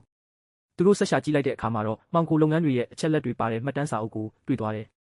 ဒါကမှောင်ခိုကိုင်းကောင်းဆောင်ရဲ့လက်ထက်ကစည်ရင်းစရာတွေပဲဒီပစ္စည်းတွေကိုတည်လာမိတာသူတို့အတွက်တော့တေတံပေးစာရွက်ပဲဖြစ်သွားတော့မှာပါလင်းပေကတော့အခြေအနေကိုရိပ်မိသွားပြီးအမြန်ဆုံးထွက်ခွာဖို့အမိန့်ပေးလိုက်တယ်ဒါဆိုအင်ဂျင်ကန်းကိုပြောလိုက်ဒီဇယ်အင်ဂျင်တွေကိုအရှိန်ပြည့်တင်ခိုင်းလိုက်စိတ်ကန်းကိုအမြန်ဆုံးပြန်ဝင်ရမယ်အဲ့ဒီအချိန်မှာပဲသူ့ကိုလိုက်လံနှောက်ယှက်နေတဲ့ပြိုင်ဘက်ကရောက်လာပြီးဒေါသတကြီးအော်ဟစ်တော်တယ်လင်းပေမင်းတက်တိရှိလို့ပြန်လာရဲတာပေါ့လေပင်လယ်ပြင်မှာငါတင်မောကိုတမင်တကာဝင်တိုက်တာမင်းမဲ့မလားငါတင်မောပျက်စီးဆုံးရှုံးမှုကဒေါ်လာ100ကျော်တယ်မင်းလျော်ပေးရမယ်ပြိုင်ဘက်ကတော့သူ့ရဲ့ချူကနုံတင်မောကိုတမင်တက်တက်ဝင်တိုက်တယ်ဆိုပြီးဒေါသတကြီးဆွဆွဲလိုက်တယ်မင်းငါတင်မောကိုဖျက်ဆီးပစ်လိုက်တာပဲဆုံးရှုံးမှုကဒေါ်လာ100ကျော်တယ်မင်းလျော်ပေးရမယ် လင်းပေကတော့လှောင်ပြုံးလေးနဲ့ပဲအေးအေးဆေးဆေးပြန်ချေပလိုက်တယ်ငါကမင်းကိုတမင်ဝင်တိုက်တာလေလားပင်လယ်ပြင်မှာရင်စီကန်းလန်းစီကန်းမှမရှိတာမင်းကငါပစ္စည်းတွေကိုလူဖို့အချိန်ပြင်းပြင်းနဲ့ဝင်လာတာကိုငါကဘာလုပ်ပေးရမှာလဲမင်းတင်မောကမုတ်ဖက်လိုပဲအားနေပြီးပျက်စီးသွားတာကိုငါနဲ့ဘာဆိုင်လို့လဲပြိုင်ဘက်ကတော့လင်းပေရဲ့စကားကြောင့်ပိုပြီးဒေါသထွက်သွားတယ်သူကမန်မဲလိုက်တယ်မင်းရောက်ပြောမနေနဲ့မင်းကန်ကောင်းလို့ငါတင်မောကိုဖျက်ဆီးပြီးကားရီရသွားတာပဲကလန်မြို့မှာချူချန်တင်မောလုပ်ငန်းကိုဘယ်သူမှဒီလိုလာမလုပ်ရဲဘူးအခုဒီတင်မောကိုရော်ကြီးအဖြစ်ထားခဲ့လိုက်လင်းပေကတော့စိတ်အေးလက်အေးနဲ့ပဲသူ့လူတွေကိုအမိန့်ပေးလိုက်တယ်အထဲမှာရှိတဲ့သူတွေအားလုံးလက်နက်တွေချလိုက်ကြခေါင်းပေါ်လက်တင်ပြီးဒူးထောက်နေကြပြိုင်ဘက်ကတော့လင်းပေကိုအံ့ဩတကြီးနဲ့မေးလိုက်တယ်လင်းပေမင်းတကယ်ပဲရဲကိုခေါ်လိုက်တာလားလင်းပေကတော့ပြုံးဆဆနဲ့ပြန်ဖြေလိုက်တယ်ရဲကိုခေါ်တာမဟုတ်ပါဘူးငါကပင်လယ်ပြင်ဂျိုတူးကနေတဆင့်မင်းတို့ရဲ့ပြီးခဲ့တဲ့9နှစ်တာကာလအတွင်းလုပ်ခဲ့သမျှမှောင်ခိုလုပ်ငန်းတွေရဲ့မှတ်တမ်းအချက်လက်တွေကိုအကောက်ခွန်ဌာနစီပို့လိုက်တာပါလင်းပေကတော့တီတီငိမ့်ငိမ့်နဲ့ပဲပြန်ဖြေလိုက်တယ်အကောက်ခွန်ဌာနလေအဲ့ဒီထဲမှာမင်းတို့ပြီးခဲ့တဲ့9နှစ်တာကာလအတွင်းလုပ်ခဲ့သမျှမှောင်ခိုလုပ်ငန်းတွေရဲ့မှတ်တမ်းအသေးစိတ်တွေအကုန်ပါသွားပြီလင်းပေကတော့သူတို့ရဲ့အတိတ်ကအမှောင်ဖုံးခဲ့တဲ့လုပ်ရက်တွေကိုဆက်ပြီးဖော်ထုတ်လိုက်တယ်အရင်တုန်းကပင်လယ်ပြင်ကိုစိုးမိုးဖို့အတွက်အပြစ်မဲ့တဲ့တန်ဃာတွေရဲ့တင်မောတွေကိုမင်းတို့ဘလောက်တောင်နှိမ့်မြုပ်ခဲ့လဲဒီစည်ရင်းစရာတွေကအဲ့ဒီအကြောင်းတွေကိုအကုန်သေးစိတ်မှတ်တမ်းတင်ထားတာပဲပြိုင်ဘက်တွေကတော့မယုံနိုင်စွာနဲ့ပြန်ပြောလိုက်တယ်မင်းဘာတွေလျှောက်ပြောနေတာလဲအဲ့ဒီစည်ရင်းစရာတွေကိုငါတို့ကြာပြီးအကုန်ဖျက်ဆီးပစ်ခဲ့တာလင်းပေကတော့အေးဆေးပဲပြန်တုံ့ပြန်လိုက်တယ်ကံမကောင်းတာကတော့ငါမတော်တဆစစ်ဆေးရင်းနဲ့မင်းတို့မိသားစုရဲ့တေမိတ်စာကိုရှာတွေ့သွားတာပဲချက်ချင်းပဲရဲတပ်ဖွဲ့ဝင်တွေဝင်ရောက်လာပြီးအမိန့်ပေးလိုက်တယ်ဘယ်သူမှမလုံနဲ့ချူချန်ယူနဲ့ချူရှောင်ရန်တို့ကိုဖမ်းချုပ်လိုက်ကြလင်းပေကတော့တင်းငင်စွာနဲ့ပဲရဲရရှိကိုရှင်းပြလိုက်တယ်အရာရှိကြီးကျွန်တော်ကသတင်းပေးပါတင်မောဘော်ကပစ္စည်းတွေကိုစီးမြင့်တိုင်းစစ်ဆေးနိုင်ပါတယ်သူကဆက်ပြီးတော့လဲသူ့ရဲ့လုပ်ပိုင်ခွင့်ကိုတောင်းဆိုလိုက်တယ်ပြီးတော့ဟိုစူပါကား3စီးကတော့နိုင်ငံတကာရေပြင်မှာဥပဒေနဲ့အညီကျွန်တော်ဆယ်ယူထားတာပါအဲ့ဒီအတွက်ဆယ်ယူခန့်တဲ့လှုပ်ထုံးလုပ်နည်းတွေကိုအမြန်ဆုံးဆောင်ရွက်ပေးပါအရာရှိကတော့လင်းပေကိုလေးလေးစားစားနဲ့ပြန်ပြောလိုက်တယ်လင်းပေနိုင်ငံတော်လုံခြုံရေးအတွက်အရေးကြီးတဲ့အထောက်အထားတွေပေးအပ်တာကျေးဇူးတင်ပါတယ်ခင်ဗျားရဲ့ရောကြီးကိစ္စကိုကျွန်တော်ချက်ချင်းဆောင်ရွက်ပေးပါမယ်အရာရှိတွေနဲ့ရှင်းပြီးတဲ့နောက်လင်းပေရဲ့လူတွေကမေးလိုက်တယ်သူထေးအခုဘယ်ကိုဆက်သွားကြမလဲလင်းပေကတော့ရီမန်းချက်ကြီးကြီးနဲ့ပြန်ဖြေလိုက်တယ်ကလန်မြို့မှာအကြီးဆုံးတင်မောချင်းကိုတွားဝယ်ကြမယ်သူကဆက်ပြောတယ်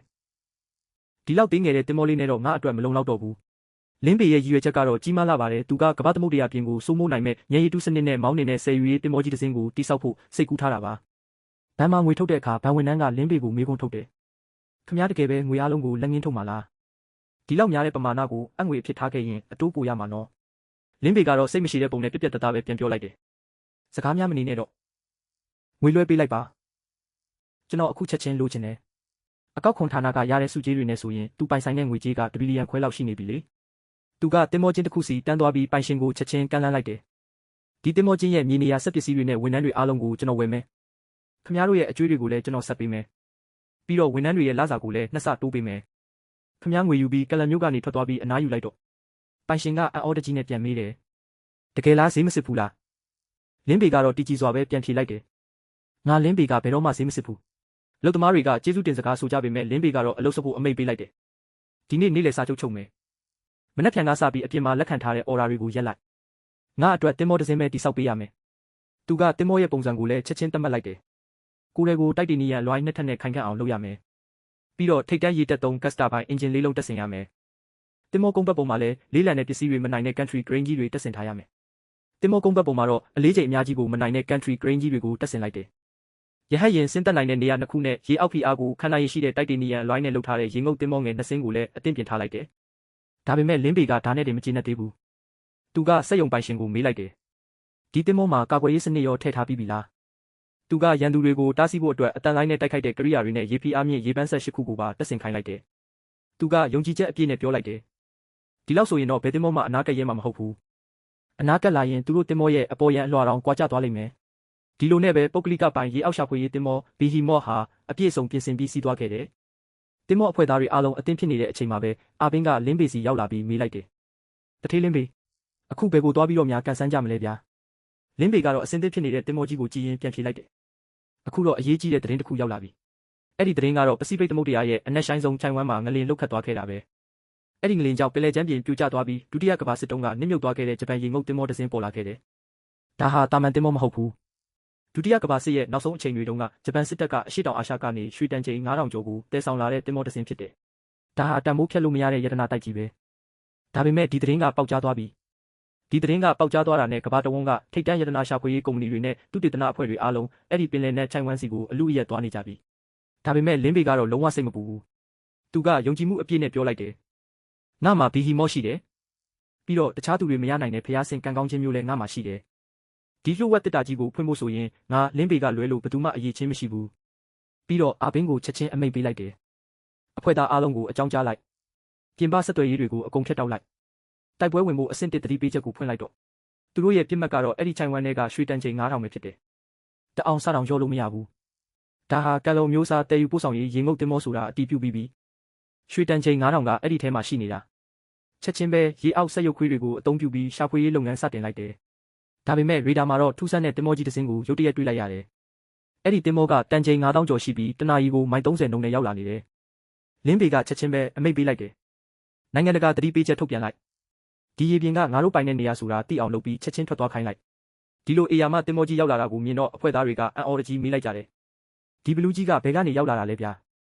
အဖွဲ့သားတွေကရုတ်တရက်ရောက်လာတဲ့အေယာမတင်မောကြီးကိုကြည့်ပြီးလန့်သွားကြတယ်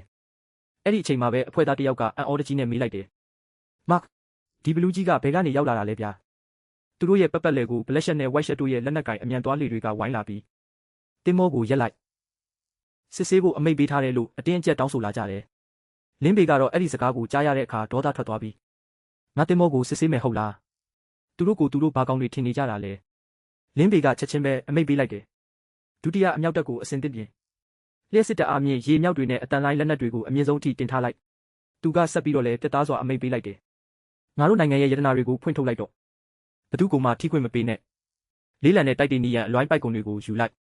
အလုံးရေ၈ခုလုံးကိုရေအောက်6ကီလိုမီတာအနက်ထိချပြီးကွန်ရက်နဲ့အကုန်ဆယ်ယူလိုက်အဲ့ဒီမြင်ကွင်းကိုကြည့်ပြီးတိုင်ဘက်တွေကလှောင်ပြောင်းနေကြတယ်ဒီကောင်ပင်လယ်ကျမ်းပြင်ကိုသူ့ရဲ့ငါးမွေးကန်လို့ထင်နေတာလားဒီလိုတထေးတစ်ကောင်ကနောက်100နှစ်လောက်စောင့်နေရင်တော့ရွှေတုံးမှရမှာမဟုတ်ဘူးဒါပေမဲ့စကားတော်မဆုံးသေးခင်မှာပဲရေဒါပေါ်မှာထူးဆန်းတဲ့တတုပစ္စည်းကြီးတစ်ခုကိုတွေ့လိုက်ရတယ်ပြိုင်ဘက်တွေကအံ့ဩတကြီးအော်ပြောလိုက်တယ်သူထေးပင်လယ်ကျမ်းပြင်မှာအေယာမတတုပစ္စည်းကြီးတစ်ခုရှိနေတယ်တစ်စက္ကန့်ကိုမီတာ20နှုန်းနဲ့အပေါ်ကိုတက်လာနေပြီဖျားရည်ဒါကပါဇက်ထဲအရောက်ပို့ပေးနေတာပဲလင်းပေကတော့တည်ငြိမ်စွာနဲ့ပဲအမိန့်ပေးလိုက်တယ်နေရာရွှေ့တာကိုရက်လိုက်ပိုက်ကုံကိုဖွင့်လိုက်အဲ့ဒီနေရာမှာပဲစောင့်နေကြအဲ့ဒီနောက်တော့ winch ကိုအရှိန်ပြည့်တင်ပြီးရေအောက်ကနေဆွဲတင်လိုက်ကြတယ်ရွှေတွေတကယ်ပါလာတာကိုမြင်လိုက်ရတဲ့အခါပြိုင်ဘက်တွေကယူမတက်ဖြစ်သွားကြတယ်သူတကယ်ပဲရွှေတွေကိုဆယ်ယူနိုင်သွားတာလားမဖြစ်နိုင်ဘူးအဲ့ဒီတင်မောကိုချက်ချင်းပစ်ခတ်ပြီးနစ်မြုပ်လိုက်စမ်းရွှေတွေကငါတို့ပိုင်တာငါရဲ့လှုပ်ဝက်တက်တာကိုလာလူရဲတယ်ပေါ့လေအဲ့ဒီအချိန်မှာပဲကမ်းခြေစောင့်တပ်ကရောက်လာပြီးရေဒီယိုကနေတရားဝင်တတိပေးလိုက်တယ်ဒါကကမ်းခြေစောင့်တပ်ပါမင်းတို့ဟာငါတို့ရဲ့တီးတန့်စီးပွားရေးစုံတွေကိုကျူးကျော်ဝင်ရောက်လာတာဖြစ်တယ်တရားမဝင်ရေအောက်ရှာဖွေရေးလုပ်ငန်းတွေကိုချက်ချင်းရပ်လိုက်ကြကမ်းခြေစောင့်တပ်ကပဲဆက်ပြီးအမိန့်ပေးလိုက်တယ်လက်နက်တွေကိုချထားပါစစ်ဆေးတာကိုခံယူဖို့အစဉ်သင့်ပြင်ထားကြအဲ့ဒီနောက်မှာတော့အမျိုးသားပြတိုက်ဒါရိုက်တာကလင်းပေကိုတရားဝင်ချီးကျူးစကားဆိုလာတယ်မစ္စတာလင်းပေမင်းရဲ့သူရဲကောင်းဆန်တဲ့လုပ်ရက်ကိုနိုင်ငံနဲ့လူမျိုးကအမြဲအမှတ်ရနေမှာပါမင်းရဲ့မျိုးချစ်စိတ်ဓာတ်ကိုနိုင်ငံတော်ကအပြည့်အဝထောက်ခံပါတယ်ဒါရိုက်တာကဆက်ပြီးကတိပေးတယ်နောက်ဆိုရင်လည်းဥပဒေနဲ့အညီသတ်မှတ်ထားတဲ့ရေပြင်တွေထဲမှာဆိုရင်ဥပဒေစိုးမိုးရေးအေဂျင်စီတွေကမင်းရဲ့လုပ်ငန်းခွင်လုံခြုံရေးကိုတာဝန်ယူပေးသွားမှာပါလင်းပေကတော့ဒါရိုက်တာကိုကျေးဇူးတင်စကားပြန်ပြောလိုက်တယ်ဒါကကျွန်တော်ရဲ့တာဝန်ပါပတ်စံဆိုတာအမြင့်ဆုံးထိရောက်သွားရင်တော့အတိတ်ပဲမရှိတော့ပါဘူးသူကရေပြင်ကိုငေးကြည့်ရင်နောက်ထပ်စွန်စားခန်းတွေအကြောင်းပြောလိုက်တယ်ပင်လယ်ထဲမှာဖွင့်ဖို့ကြံနေသေးတဲ့လှုပ်ဝက်တစ်တာတွေအများကြီးရှိပါသေးတယ်အတ္တလန်တိတ်သမုဒ္ဒရာအောက်မှာအတ္တလန်တစ်မြို့တော်ပြည့်ကြီးရှိတယ်လို့လည်းကြားထားတယ်သူကသူ့ရဲ့အဖွဲ့သားတွေကိုလှမ်းអော်လိုက်တယ်ဟေ့အာပင်းဝိုက်ရှက်ကြောက်စုတင်ပြီးတင်မောဟွန်းတီးလိုက်တော့နောက်ထပ်လှုပ်ဝက်ချက်တစ်ခုစီကိုတွားကြမယ်အဲ့ဒီလိုနဲ့ပဲသူတို့ဟာနောက်ထပ်လှုပ်ဝက်တစ်တာအစ်စ်ကိုရှာဖွေဖို့အတွက်ခရီးဆက်ဖို့ပြင်ဆင်လိုက်ကြတော့တယ်